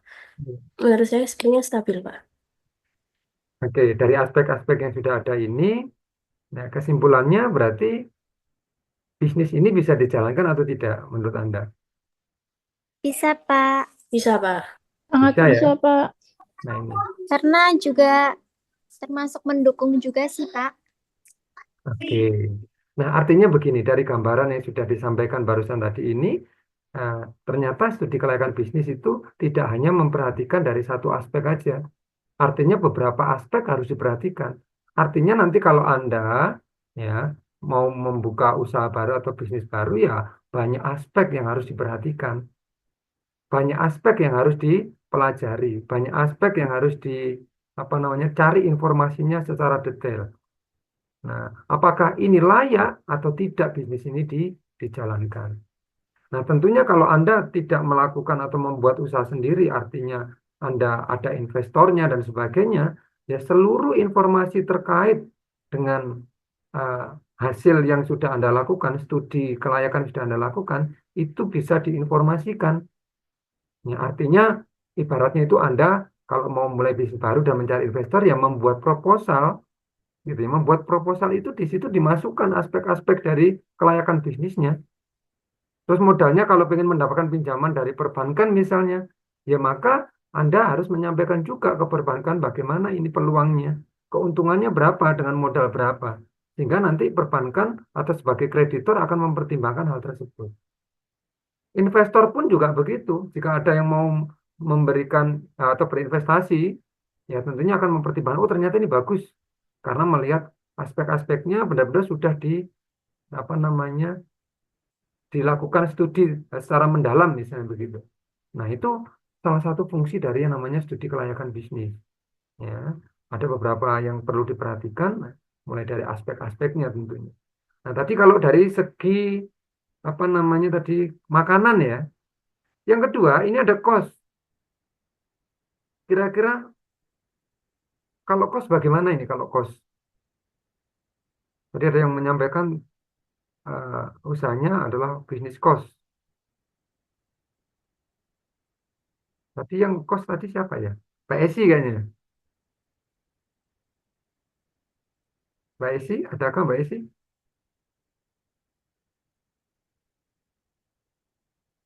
Kira-kira kalau untuk kos-kosan bagaimana ini? Dari aspek apa, Bapak? Kalau dari aspek targetnya bagaimana ini untuk kos-kosan? Targetnya dulu. Eh, Kalau menurut saya tinggi sih Pak, soalnya kan itu di sekitaran mahasiswa, kemudian apalagi kan di Malang Pak, mahasiswanya kan banyak dengan kampus-kampus yang banyak juga. Jadi kalau kos-kosan sih menurut saya cukup menjanjikan sih Bapak. Dan di situ kan juga ada kalau ada perusahaan-perusahaan gitu kan Pak. Cukup menjanjikan ya tadi perkantoran dan sebagainya ya. Iya, Wah, berarti targetnya adalah mahasiswa dan pekerja. Artinya yang sekolah tidak ada. Karena mungkin anak SMP, SD, SMA masih belum gitu ya. Masih belum untuk kos misalnya. Jadi targetnya ini adalah mahasiswa. Artinya target pasarnya itu segmentasinya lebih sedikit dibandingkan makanan tadi. Kalau makanan mungkin apa namanya mulai siswa, kemudian mahasiswa, kemudian pekerja, itu semuanya akan menjadi target pasarnya. Tapi kalau di sini target pasarnya kemungkinan adalah mahasiswa dan pekerja. Nah, itu kalau dari segi apa namanya pasarnya begitu ya ini. Kemudian kalau aspek manajemennya, kira-kira kalau kos-kosan itu susah apa tidak? Bapak ini manajemen sama operasional beda ya? Gimana? Manajemen dan operasional ini sama apa berbeda ya? Ya, manajemen operasional termasuk di dalamnya, termasuk di dalam aspek manajemen, Iya, termasuk mungkin dalam aspek cukup manajemen. cukup sulit ya Pak, soalnya kan memang ada maintenance bulanan, kemudian harus mengurusi mungkin apa namanya anak-anak kosnya dan lain sebagainya. Artinya di situ harus ada pekerja, ya pekerja Iya ada betul. pekerja kebersihan, ada keamanan mungkin, kemudian ada yang bagian ngurusi apa namanya administrasinya dan sebagainya. Ya, artinya apa dari aspek manajemen ya memang perlu diperhatikan beberapa hal begitu ya. Ini kalau kos-kosan. Nah, biasanya kalau kos-kosan ini kan untuk kembali modalnya sedikit lama ya karena biaya untuk mendirikan kos-kosan dan sebagainya ini sepertinya tinggi begitu ya karena untuk membuat kamar dan sebagainya. Sehingga nanti dari aspek keuangan ya tentunya dalam jangka pendek akan susah untuk mendapatkan kembalian modal begitu ya dalam jangka jangka pendek. Untuk jangka panjang mungkin bisa bisa saja mendapatkan keuntungan karena memang targetnya kalau kos-kosan ini jangka jangka panjang. Kalau dari segi legalitas bagaimana untuk kos-kosan itu? Apakah perlu perizinan khusus? Sepertinya kalau bangun dari nol perlu, kalau nggak salah ya Pak, itu kan ada izin mendirikan bangunan, kemudian yang lain-lain. Kalau misalnya itu bangunan harus didirikan dari nol ya Bapak. Setahu saya Oke. sih Pak. Ya, kalau memang didirikan dari nol, memang legalitasnya harus diurus semua perizinannya ya, baik perizinan untuk apa namanya pendirian bangunannya dan sebagainya ini dari segi ini. Kalau dari segi keuntungan, ya, kira-kira menurut Anda kalau kos-kosan itu cepat apa lambat? Lambat, Pak. Agak lambat ya. Oke, berarti kalau kos ini agak lambat Benar. dibandingkan dengan yang makanan tadi ya. Karena biasanya keuntungan makanan itu bisa sekian ratus persen begitu ya. Lebih dari 100% biasanya. Oke. Kalau Nah ini kos-kosan ada modal di gimana, Mbak Isi? Kalau kos-kosan modal di awalnya besar, Pak. Kalau Modal. makanan kan muter ya. Oke, dari biaya ya. Kemudian ATK dan fotokopi. Kalau dari aspek pasarnya, ini lebih besar dibandingkan dengan sebelumnya atau bagaimana? Fotokopi dan ATK tentunya ya. Karena lingkungan kampus, lingkungan sekolah, lingkungan perkantoran. Bagaimana ini? Yang ATK dan fotokopi tadi siapa ya? ATK dan fotokopi? Tadi sepertinya siapa tadi ya?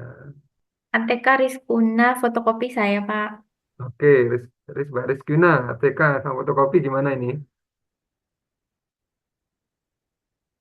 Aspek apa kira-kira yang apa namanya benar-benar harus diperhatikan ya? Kalau target pasarnya sudah jelas ini semuanya akan kena target, baik yang sekolah, mahasiswa ataupun yang perkantoran tentunya. Kemudian kalau dari segi apa namanya manajemen atau manajerialnya gitu ya, baik operasional dan sebagainya, saya pikir ini tidak membutuhkan apa struktur yang begitu banyak begitu ya. Mungkin hanya misalnya kepala tokonya, kemudian eh, pegawai pelayan tokonya dan sebagainya, begitu aja seperti ini. Kemudian kalau dari segi pendapatan dan biaya yang dikeluarkan, ya tentunya ini tergantung dari besar kecilnya tempat ATK dan fotokopi yang akan dijalankan tentunya ya. Oke, saya lanjut ke laundry ya. Untuk laundry bagaimana ini? Untuk laundry, tadi siapa yang laundry ya? Iwi, Pak. Oke, gimana Mbak Tiwi untuk laundry Mbak Tiwi?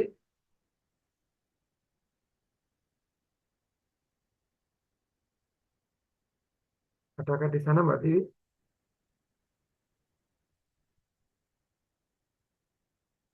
Oke, yang lain mungkin bisa membantu untuk laundry. Peluangnya bagaimana? Lumayan tinggi sih, Pak. Ya, target pasarnya tinggi ya, Iya, target pasarnya. Kemudian kalau aspek manajerialnya, aspek manajemennya, susah nggak untuk ini kira-kira? Tidak membutuhkan struktur yang banyak kayaknya laundry ya. Lebih mudah sih Pak kalau laundry. Oke, lebih mudah tentunya. Kemudian dari ekonomi dan budaya, kalau Anda melihat situasi saat ini, kecenderungan orang-orang malas nyuci begitu ya. Ya, Iya, kecenderungan biasanya kan pulang kerja itu kan capek ya Pak. Pasti ya, lebih enak laundry. lebih enak laundry. jadi ada budaya malas nyuci, Pak. Udah malas nyuci ya. Makanya ada tagline, budayakan males nyuci gitu, dan males masak begitu ya. Soalnya di lingkungan mahasiswa dan perkantoran, Pak. Ya, betul sekali. Ya, Mahasiswa juga males ya sekarang berarti ya untuk mencuci. Kadang-kadang, Pak. Ya, itu berarti peluang ya, memang targetnya seperti itu. Karena Makanya capek, Pak. ada tagline-nya, ya, males nyuci dan males masak begitu ya. Ini sangat diuntungkan pengusaha. Oke, tadi ada 4 kurang lebih. Yang pertama adalah bisnis makanan, kemudian bisnis kos, kemudian ATK dan laundry. Kalau dari hasil yang studi yang barusan dilaksanakan, walaupun ini studinya tidak survei langsung ya, yang betul studi itu memang harus survei langsung ke tempat gitu ya ini. Kira-kira bisnis mana yang menjadi prioritas dari 4 bisnis ini? Yang pertama adalah makanan, kemudian kos, kemudian ATK fotokopi dan laundry. Dari gambaran lingkungan yang sudah saya sampaikan, di sana ada lingkungan kampus, kemudian perkantoran, kemudian perumahan, kemudian ada apa tadi, sekolah dan sebagainya. Dari 4 bisnis ini, kira-kira yang mana yang layak dijalankan?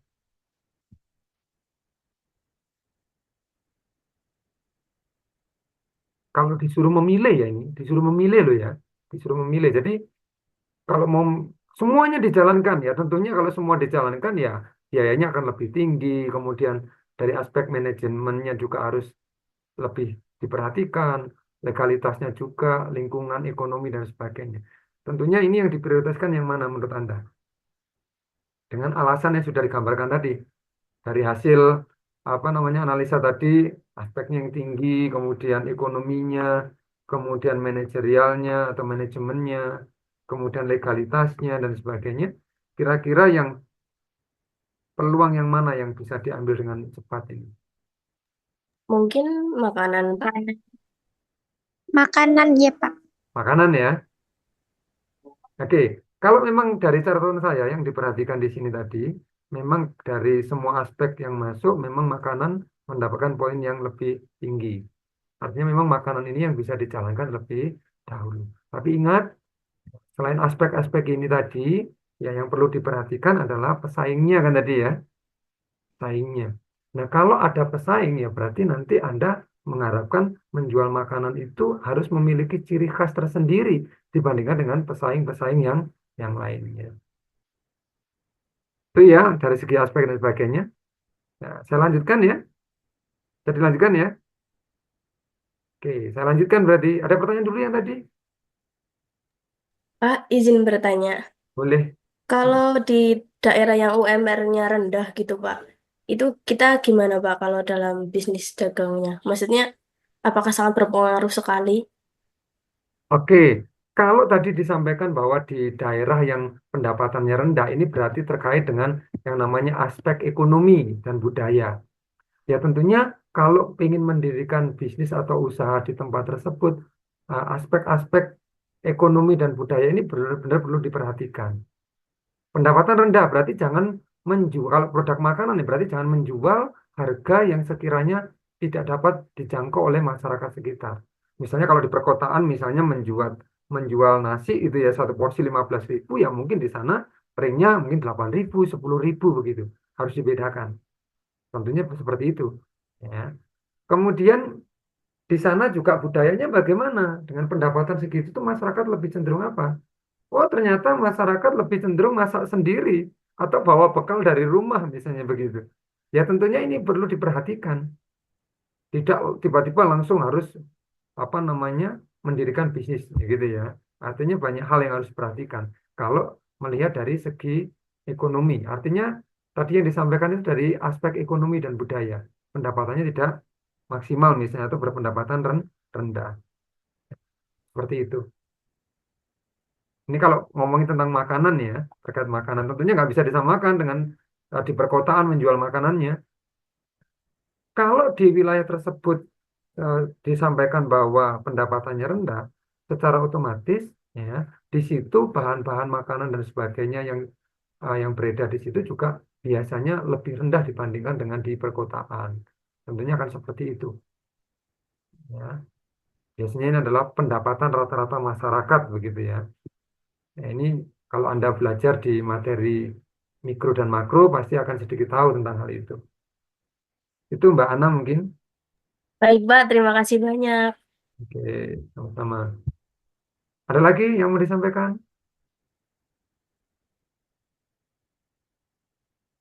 Baik ya, kalau tidak ada berarti saya akan lanjutkan dulu. Ya, berarti aspek sudah. Sekarang berarti kita masuk yang namanya tahapan. Nah, jadi untuk melakukan studi kelayakan bisnis itu ada tahapan-tahapan yang harus dilewati begitu ya. Tidak tiba-tiba langsung ada bisnisnya atau tiba-tiba ini hasilnya begitu tidak. Tidak seperti itu.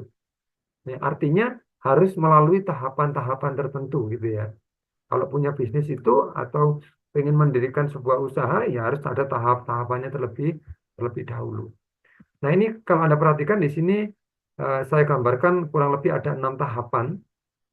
Ya, mulai dari idenya, penemuan ide tentunya atau gagasan.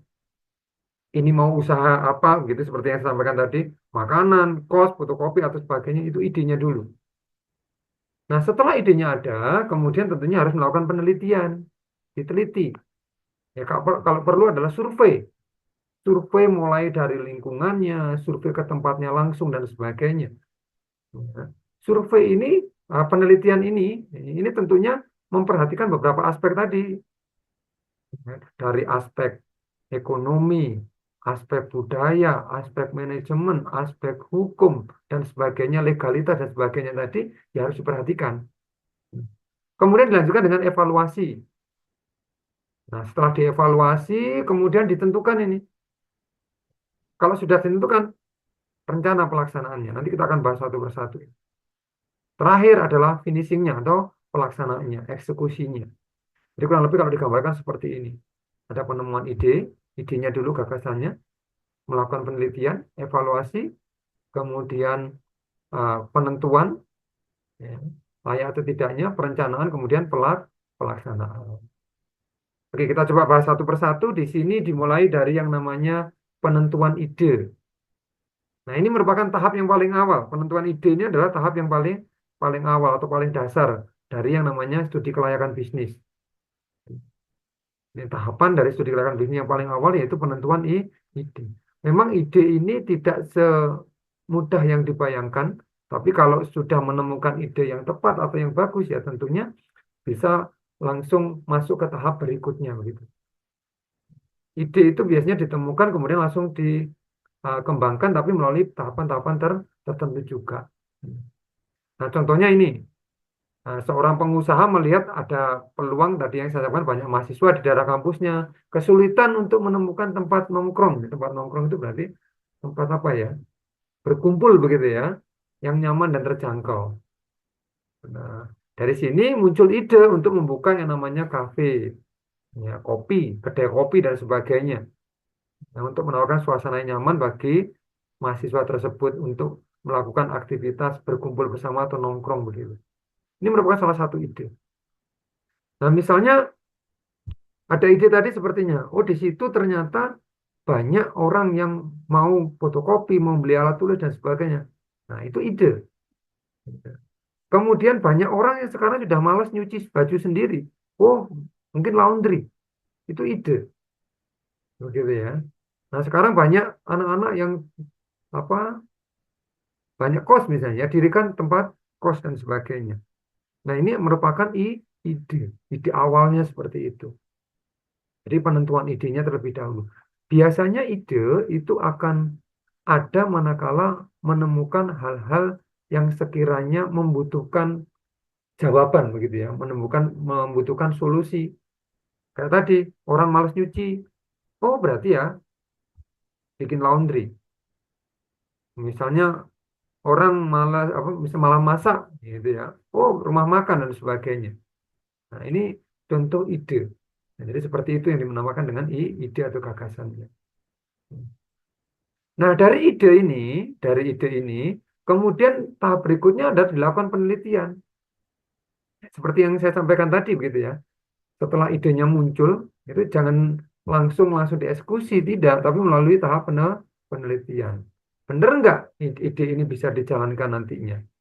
Ya artinya banyak aspek yang harus dianalisa tadi ya.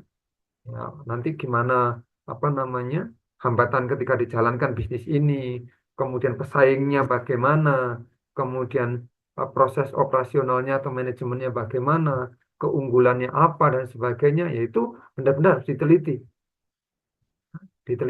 Tentunya penelitian ini bisa dilakukan sendiri atau menggunakan pihak ketiga begitu ya, atau jasa dari pihak ketiga. Nah, contohnya tadi kan kafe kopi begitu ya. Misalnya penelitian ini, analisa pasarnya bagaimana? Oh, ternyata anak muda yang ada di wilayah tersebut memang benar-benar suka menongkrong ini. Operasional bisnisnya tidak terlalu sulit misalnya, hanya membutuhkan misalnya beberapa karyawan atau staf begitu. Kemudian keunggulannya bagaimana? Misalnya karena apa namanya kafe kopi yang mungkin keunggulannya di situ kopinya berbagai macam racikan misalnya. Hambatannya misalnya, hambatan atau pesaingnya bagaimana? Oh, ternyata pesaingnya sudah ada itu di sekitar sudah banyak. Cuman nah, dari penelitian ini nanti ya tentunya akan memunculkan gagasan baru. Oh, misalnya produknya harus A, B, C dan seterusnya. Produknya harus berbeda dengan eh, kafe-kafe yang ada di sekitarnya. Nah, ini tentunya harus melakukan penelitian.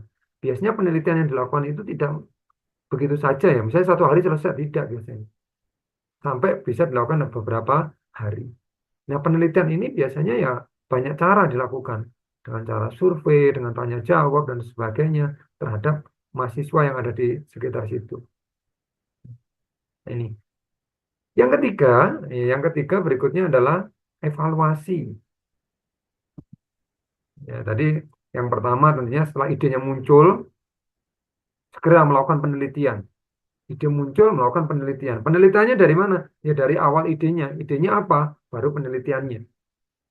Nah, kemudian dievaluasi. Nah, hasil-hasil dari penelitian yang sudah dilakukan, jadi hasil-hasil penelitian yang sudah dilakukan, nah, kemudian ini akan dievaluasi atau dilakukan kajian, begitu ya, dari hasil tersebut. Apakah ide bisnis tersebut layak atau tidak? Jadi begitu, harus dievaluasi. Oh, ternyata target pasarnya bagus, kemudian pesaingnya sedikit. Nah, kemudian peluang labanya banyak dan sebagainya. Oke, berarti nanti bisnis itu bisa dijalankan misalnya gitu. Atau sebaliknya, ya, karena sudah banyak kafe-kafe kopi dan nggak mau bersaing, ya sudah mungkin tidak layak untuk dijalankan bisnis tersebut. Artinya, evaluasi ini memang penting setelah melakukan tahap penelitian. Ingat, data-data dari hasil penelitian itu harus akurat.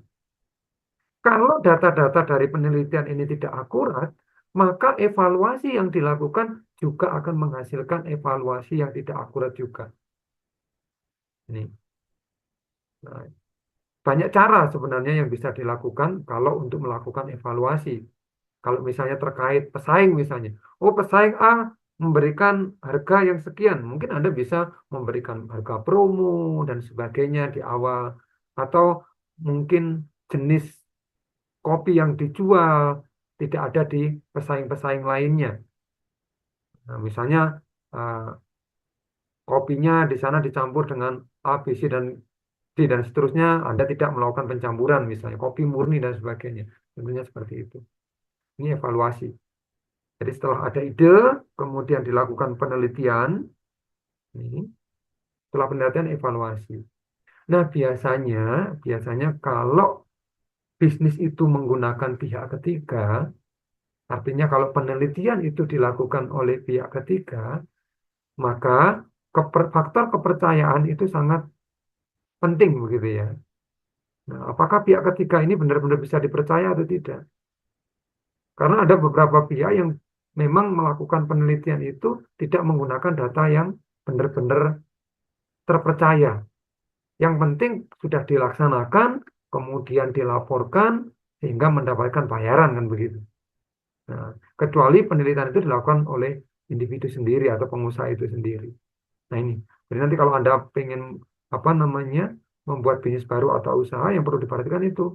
Kalau Anda menggunakan pihak ketiga, benar-benar Anda harus selektif terhadap pemilihan pihak ketiga tersebut.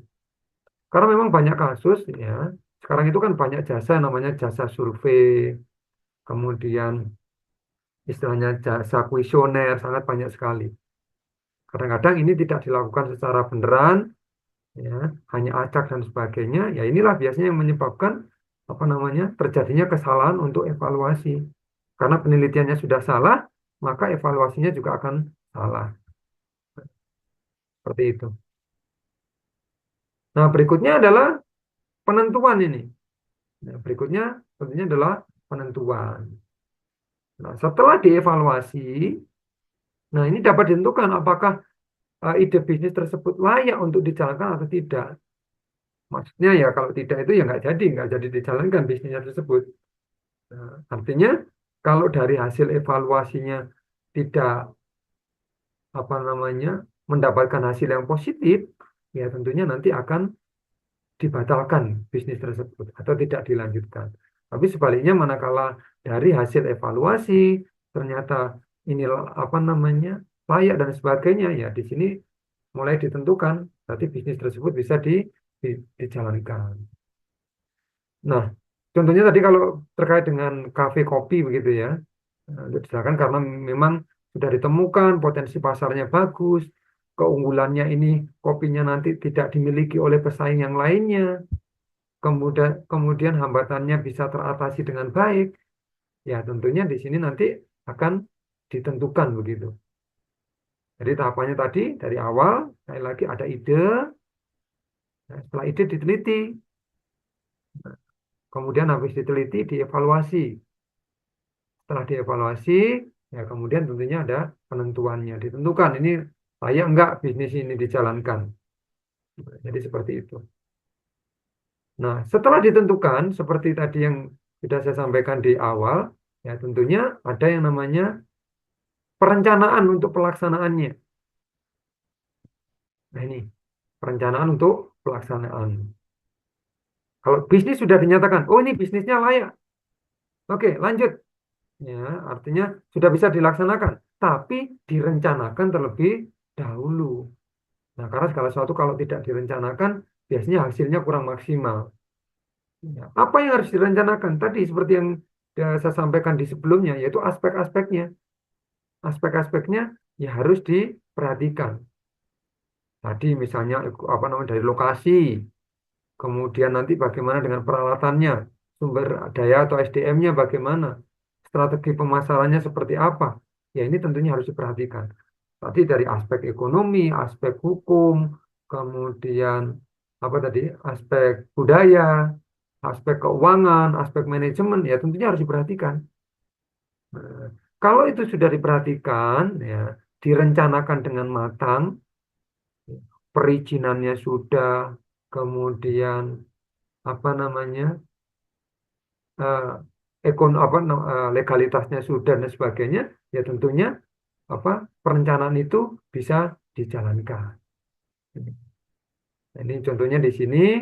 Nah, lokasinya karena strategis di kampus dan perkantoran, membeli mesinnya tentunya, merekrut karyawan atau SDM-nya, yang mulai dari bagian administrasi, kemudian kalau misalnya ada barista ya baristanya dan sebagainya, pelayannya dan sebagainya.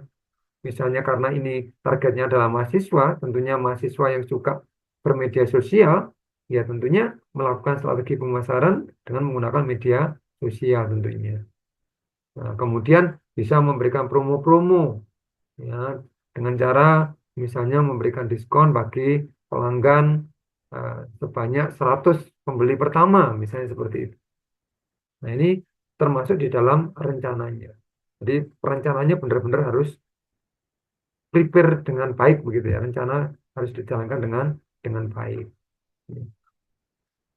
Tadi dimulai dari awal berarti ada yang namanya ide, kemudian penelitian, kemudian evaluasi, kemudian apa tadi?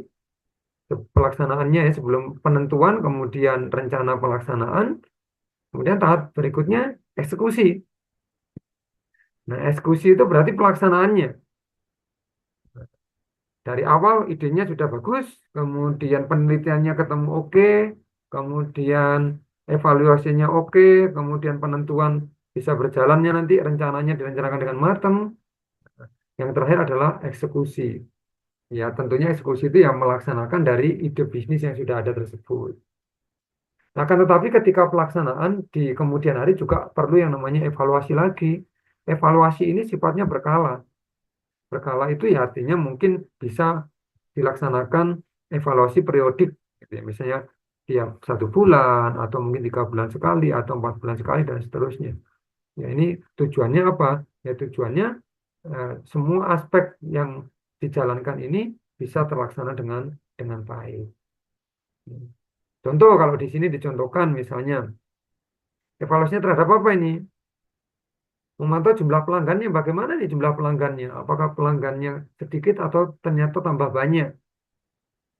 Kemudian dilihat lagi ini dari segi misalnya keuangannya ini, pendapatannya bagaimana ini? Ya, pendapatannya semakin meningkat atau justru semakin menurun? Kemudian evaluasi dan kepuasan pelanggan bagaimana ini? Caranya bagaimana ya? Misalnya ada yang namanya testimoni dan sebagainya.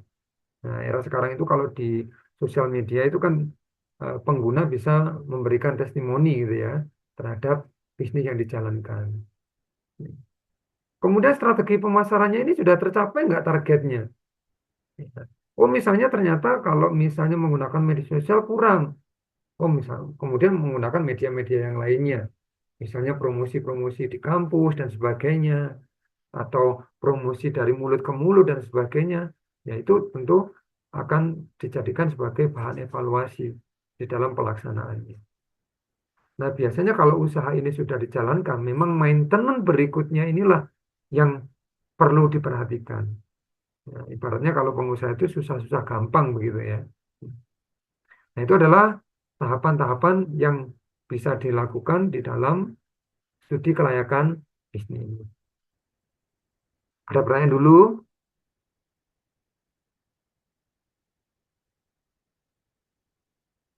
Ada pertanyaan?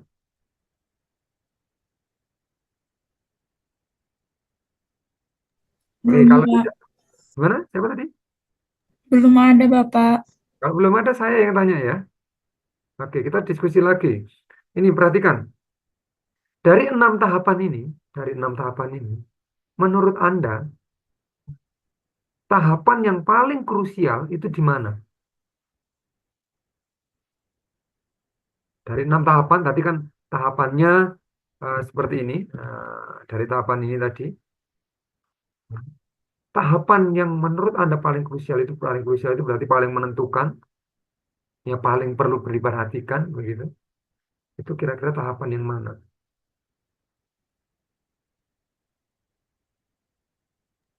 Penelitian, Pak. Penelitian. Oke, ini ada ide penelitian. Kenapa di tahap penelitian?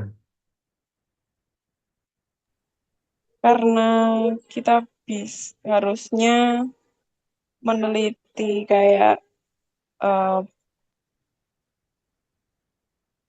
persaingan bisnisnya bagaimana, harganya, terus tempatnya, terus mungkin pemasarannya juga gitu, dan lebih banyak lagi. Oke, berarti tadi Mbak Bella mengatakan bahwa penelitian ya, penelitian. Iya, Ini Pak. yang spesial. Ada lagi yang lain? Nanti saya keep dulu ini penelitian dari Mbak Bella. Yang lain dari 6 tahap ini ada? Tadi sudah ada ide dari Mbak Bella penelitian karena alasan-alasan tertentu tadi yang disampaikan.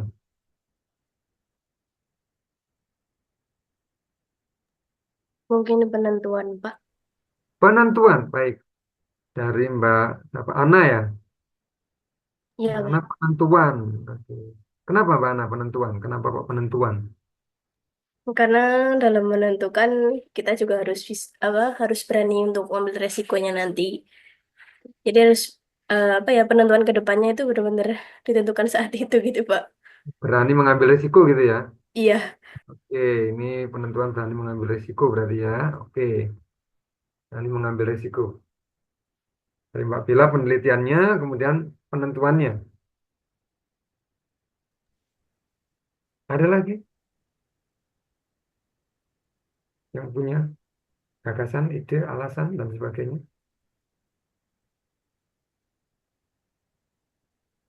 Ada? Oke, Evaluasi mungkin, Pak. gimana? Evaluasi.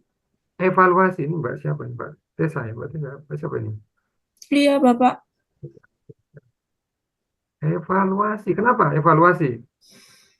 Hmm, sebenarnya kan tadi Bapak sampaikan bahwa penelitian tuh harus apa ya, sangat cermat begitu. Tapi kan nanti akan terjadi lagi proses penyaringannya itu dievaluasinya. Apakah data-data hasil penelitian ini tuh terlampir dengan benar, kemudian dievaluasi kan nanti akan mempertimbangkan resiko-resiko ke depannya seperti apa, sejauh mana bisa menangani dan apa namanya mempersiapkan diri untuk resiko-resiko yang ada begitu Bapak. Jadi saya rasa evaluasi ini di tengah-tengah karena kita mengharapkan penelitian 100% sempurna juga kan tidak. Jadi evaluasi ini yang harus benar-benar kalau misalnya kecolongan di penelitian, oke, kita harus nentuin dari evaluasinya ini. Begitu Bapak mungkin menurut saya. Terima Oke, kasih. baik. Ada yang penelitian, penentuan, kemudian evaluasi.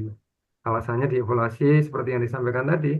Ya memang biasanya di penelitian itu kemungkinan masih ada hal-hal yang apa namanya tidak maksimal, maka harus dievaluasi begitu. Ada lagi yang punya ide? Mungkin dari segi pelaksanaan mungkin Pak. Segi pelaksanaan ya berarti ya, dari pelaksanaannya. Oke, pelaksanaannya. Eksekusi akhirnya berarti ya, Iya benar. Mbak Widya ini ya, Mbak Mung- Widya. Iya.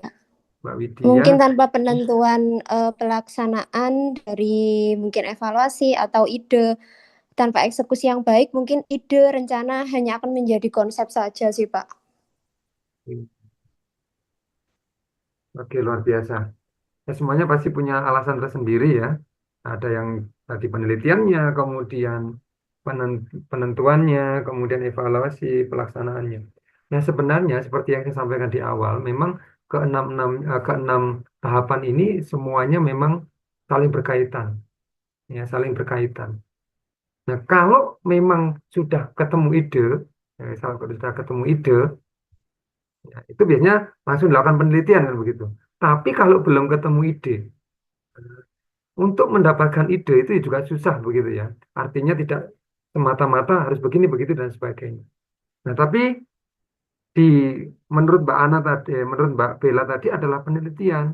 Kenapa? Karena di penelitian ini, kalau data hasil dari penelitiannya itu tidak benar, salah, begitu ya, atau orang-orang yang ditunjuk untuk melakukan penelitian ini memberikan informasi yang tidak benar, ya, atau salah, tidak akurat, ya, maka tahapan di belakangnya ini semuanya akan menjadi tidak benar. Ya, artinya kalau penelitian itu salah, maka tahapan ketiga, tahapan keempat, tahapan kelima, tahapan keenam itu menjadi tidak benar atau tidak atau salah akan salah. Ya, artinya seperti itu. Pak, tapi kan dari penelitian kan ada evaluasi. Ya, evaluasi itu kan datanya dari penelitian. Artinya nanti kalau memang mau membuka bisnis baru atau rekan-rekan semuanya punya ide bisnis baru, ya penelitian ini seharusnya dilaksanakan dengan benar-benar. Ya, kalau perlu ya dari calon pengusaha ini bisa terjun langsung ke daerah yang akan dilakukan penelitian. Walaupun nanti setelah diteliti ada evaluasi. Ada evaluasi. Evaluasi dari mana patokannya? Evaluasi kan dari hasil penelitian. Bagaimana komparasinya atau membandingkan bahwa penelitian ini benar-benar atau tidak? Ya tentunya akan melakukan penelitian ulang. Misalnya begitu. Ya, caranya begitu. Dengan mengambil beberapa sampling tertentu atau sampel tertentu. Itu kalau dari segi evaluasi. Tadi juga penentuan, misalnya ada harus ditentukan dan sebagainya. Ingat, penentuan ini juga terkait dengan data-data yang sudah disajikan. Apalagi pelaksanaan ya, eksekusinya, ya itu tentunya dari hasil data-data yang didapat. Nah, walaupun ini semuanya memang saling terkait, kalau sudah ada ide, diteliti, evaluasi, penentuan, rencana pelaksanaan, kemudian tidak dieksekusi, ya tetap bisnis ini tidak akan berjalan. Tapi kalau dari segi resiko yang akan dijalankan, penelitian memang sangat menentukan dari tahapan ini. Ya, sangat menentukan sekali. Kalau sekali penelitian salah, maka evaluasi akan salah, penentuannya juga akan salah, rencana pelaksanaannya juga tidak akan berjalan dengan baik, apalagi pelaksanaannya. Sehingga nanti justru apa yang diharapkan mendapatkan keuntungan yang banyak, ya tentunya tidak apa bisa berjalan dengan baik. Nah, semua ide tadi tidak apa namanya benar semuanya ya, tidak ada yang salah, tapi memang penelitian ini harus benar-benar akurat. Artinya fokusnya di penelitian. Sebenarnya ide itu juga memang tidak segampang yang dibayangkan ya kalau ide. Tidak semua orang itu bisa memiliki ide terkait bisnis. Ya. Tidak semua orang itu memiliki ide. Biasanya ide itu akan muncul manakala ada suatu masalah. Ya, ada suatu masalah. Ya kayak tadi yang disampaikan. Oh ternyata sekarang mahasiswa itu malas nyuci. Itu masalah. Yang bisa dianggap, oh malas nyuci. Solusinya apa? Oh malas nyuci. Solusinya ya laundry. Begitu. Kemudian banyak ibu-ibu sekarang malas nyuci. Ibu-ibu milenial ini, ibu-ibu generasi Gen Z ini malas untuk masak buat keluarganya. Nah ini peluang berarti. Nah, dirikan warung, warung makan dan sebagainya ini peluang. Nah, oh ternyata di sana banyak orang-orang butuh untuk memfotokopi ya tadi. Butuh alat-alat tulis masih dibutuhkan walaupun era digital seperti ini. Oh ini berarti jawabannya adalah ATK sama fotokopi ya, seperti itu. Nah, ide ya, sekali lagi ide itu biasanya muncul karena ada suatu masalah. Ya. Jadi kalau Anda misalnya Anda pribadi apa namanya punya masalah, nanti akan jadi ide gitu ya, punya ide pasti gitu. Nah, entah idenya itu nantinya jadi positif atau tidak jadi positif. Nah, seperti itu. Nah, ternyata mahasiswa sekarang ini banyak yang dari luar kota. Ya, artinya bukan dari Malang aja. Wah, ini peluang untuk mendirikan namanya kos-kosan atau kontrakan dan sebagainya. Nah, itu ide. Sekali lagi, ide itu akan muncul manakala ada problem yang harus diselesaikan. Apakah ada ide yang tiba-tiba muncul tanpa ada problem? Biasanya ide-ide yang seperti ini ada namanya ide-ide kreatif. Ide kreatif ini akan memunculkan suatu bisnis baru gitu ya, tanpa harus mencari yang namanya permasalahan yang ada. Misalnya ini adalah menciptakan bentuk fashion yang unik, yang baru, yang sebelumnya belum ada. sebelumnya belum ada. Misalnya kalau trennya kemarin apa itu ya, yang lagi rame baju kupu-kupu atau apa gitu ya, itu ide gitu ya, ide dan sebagainya. Nah, ide atau kreasi, ya, ide atau gagasan ini kebanyakan memang kalau para pebisnis ada problem baru muncul ide. Tapi ada juga ide yang muncul karena kreativitas. Ya, karena kreativitas. Jadi itu. Ya, jadi itu merupakan tahapan dari studi kelayakan bisnis. Jadi kalau sekali lagi kalau nanti Anda mau jadi pebisnis atau menjalankan usaha itu ya, ya tahapan-tahapan ini jangan dihilangkan. Nah, sebenarnya dari tahapan ini tadi kan muncul aspek-aspeknya. Nah, aspek-aspek itu, aspek-aspek yang ada di apa namanya studi kelayakan bisnis tadi, yaitu masuk di penelitian. Jadi yang diteliti apa? Perhatikan aspeknya apa. Oh, saya pengen misalnya aspeknya yang diperhatikan adalah dari keuntungannya bagaimana ini. Itu di penelitian. Oh, aspek ekonominya bagaimana? Masuk di penelitian. Jadi semua aspek-aspek yang saya sampaikan di awal tadi atau aspek-aspek di dalam studi kelayakan bisnis ini, di sini masuk di tahapan penelitian. Nah, kalau di penelitian itu aspek-aspek yang sudah diteliti, sudah ada data-data yang akurat, ya, baik itu data sifatnya positif atau negatif, ya maka evaluasinya dan sebagainya akan bisa berjalan dengan baik. Nah, itu. Ada yang disampaikan dulu?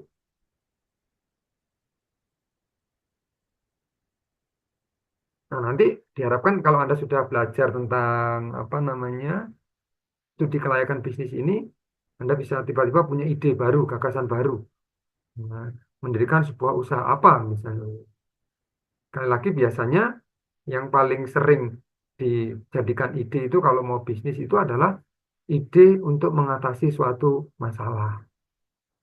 Nah, sekarang banyak mahasiswa juga yang malas cuci sepatu. Ternyata muncul sekarang jasa banyak cuci sepatu.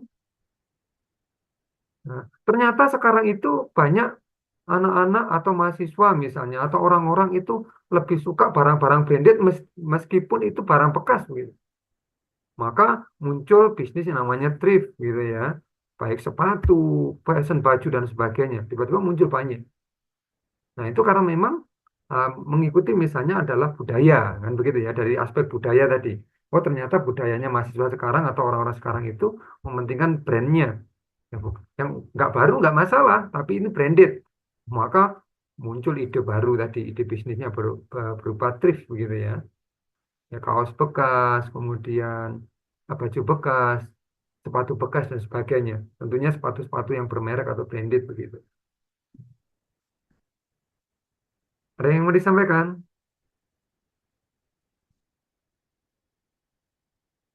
Tenang ya, masih ada waktu 10 menit ya, masih ada waktu 10 menit. Silakan kalau mau bertanya. Jadi fokus Anda kalau mau apa namanya berbisnis untuk studi kelayakannya adalah di penelitiannya terlebih dahulu. Setelah punya ide langsung diteliti. Nah, sekali lagi perlu disampaikan bahwa penelitian ini sebagai dasar untuk langkah selanjutnya. Sebagai dasar utama untuk langkah selanjutnya. Nah, hasil-hasil dari penelitian, kalau hasilnya akurat, tepat, dan sebagainya, maka eksekusi atau pelaksanaannya eh, diharapkan berjalan dengan baik. Nah, seperti itu. Mbak Widya, Mbak Ana, Mbak Bella, ada yang mau ditanyakan? Mbak Tiwi, dan sebagainya. Ini saya kok belum melihat para pria ini ya. Para Hanya Pak pria, Heru aja, Pak. saya aja ini di sini ya. Para pria, saya nggak melihat ini para pria. Banyak ceweknya, Pak. Ceweknya ya. Oke. Memang sebagian pernah ikut di materi saya sebelumnya, tapi bagian belum mungkin ya. Bagian belum. Oke. Di sana ada ini Mbak Verlita ya, Verlita. Kayaknya saya baru ini atau pernah ikut kelas saya Mbak Verlita? Baru pertama kali, Pak. Baru pertama kali ya. Oke, baik. Mbak Verlita ini baru tahu hari ini. Kalau yang lainnya ada beberapa yang sudah begitu ya. Yang cowok ini coba saya cari cowok ini. Cowok. Ini Mbak Aulia ini hari ini Muncul ini kayaknya ya. Mas Gangsar ini, Mas Gangsar ini. Mas Gangsar atau Pak Gangsar kemarin ya? Oke. Oh iya, ternyata banyak ceweknya ya. Ini yang cowoknya. Harusnya ini ada Mas Angga kalau nggak salah ini. Harusnya ada Mas Angga. Mas Angga, adakah di sana? Mas Angga tadi ada kendala, Pak, nggak bisa join Zoom. Oh, begitu. Oke. Ya, Ini biasanya Mas Angga ini juga aktif ini. Oke. Baik, mungkin kalau tidak ada pertanyaan gitu ya, ini jam 9 kurang, nggak apa-apa ya, jam 9 kurang sedikit. Ya nanti silakan Anda benar-benar pahami di pertemuan hari ini sebelum kita masuk pertemuan berikutnya. Tentunya hari ini masih belum ada tugas yang saya berikan untuk Anda, karena memang hari ini warming up dulu, pemanasan dulu, ya, biar tahu dulu, pengenalan dulu dengan apa yang namanya studi kelayakan bisnis. Ya, biar kedepannya ngerti, oh, studi kelayakan bisnis itu gunanya untuk itu, begitu. Makanya nanti di sini harus matang dulu. Apa sih sebenarnya yang akan dipelajari di studi kelayakan bisnis? Tujuannya untuk apa, kemudian manfaatnya untuk apa, kemudian aspek-aspek yang perlu diperhatikan itu apa saja, kemudian langsung tahapan studi kelayakan bisnisnya itu seperti apa. Nah, dari sini nanti ke depannya ya tentunya ada beberapa hal yang akan saya sampaikan terkait ini, kemudian ada beberapa tugas yang harus dikerjakan tentunya. Nah, saya harapkan tugasnya itu langsung diselesaikan di sini nanti. Nanti akan coba di breakout room gitu ya. Kita coba di situ, kita bahas bersama-sama studi kasusnya dan diselesaikan secara bersama-sama. Nah, saya harapkan nanti yang hadir di sini atau nanti yang belum hadir ya, semoga besok pertemuan berikutnya hadir itu tentunya bisa memberikan masukan atau mungkin ide atau gagasan gitu ya terkait materi yang sudah disampaikan. Jadi nanti biar saling mengisi begitu ya. Nah, mungkin Mbak Berlita, Mbak Widya, kemudian tadi Mbak Ana, Mbak Aulia nggak tahu hari ini sepertinya masih kurang aktif gitu ya. Biasanya aktif gitu ya. Mbak Bella tadi sudah aktif, Mas Gangsar sama Mas Angga. Mas Angga juga biasanya aktif. Semoga nanti di pertemuan berikutnya bisa aktif gitu ya, bisa mengikuti perkuliahan dengan baik. Kalau tidak ada pertanyaan, saya pikir untuk pertemuan hari ini bisa saya akhiri ya. Mohon maaf apabila ada hal yang kurang berkenan untuk Anda semuanya. Kemudian jika memang ada hal yang masih kurang saya sampaikan dan Anda masih ada pertanyaan, mungkin besok di pertemuan ke depan gitu ya, bisa disampaikan. Nanti di awal pertemuan kita coba evaluasi lagi tentang pertemuan hari ini begitu ya. Kita evaluasi sejauh mana Anda bisa menerima materi hari ini.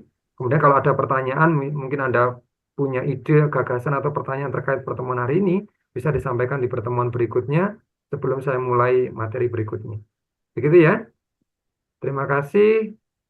Selamat malam. Kemudian saya kembalikan lagi ke Mbak Desti. Monggo Mbak Desti. baik, terima kasih Pak Heru.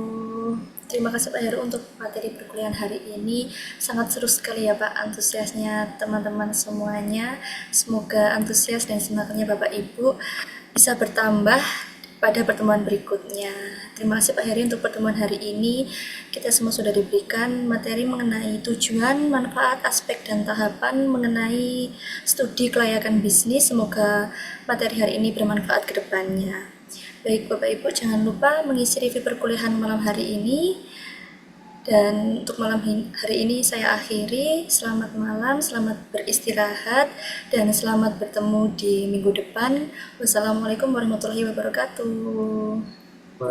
Waalaikumsalam warahmatullahi Terima kasih, Pak Heru. wabarakatuh. Terima kasih Pak Heru. Terima kasih Pak Terima Heru. kasih, Pak. Terima kasih Kak. Terima kasih, Kak.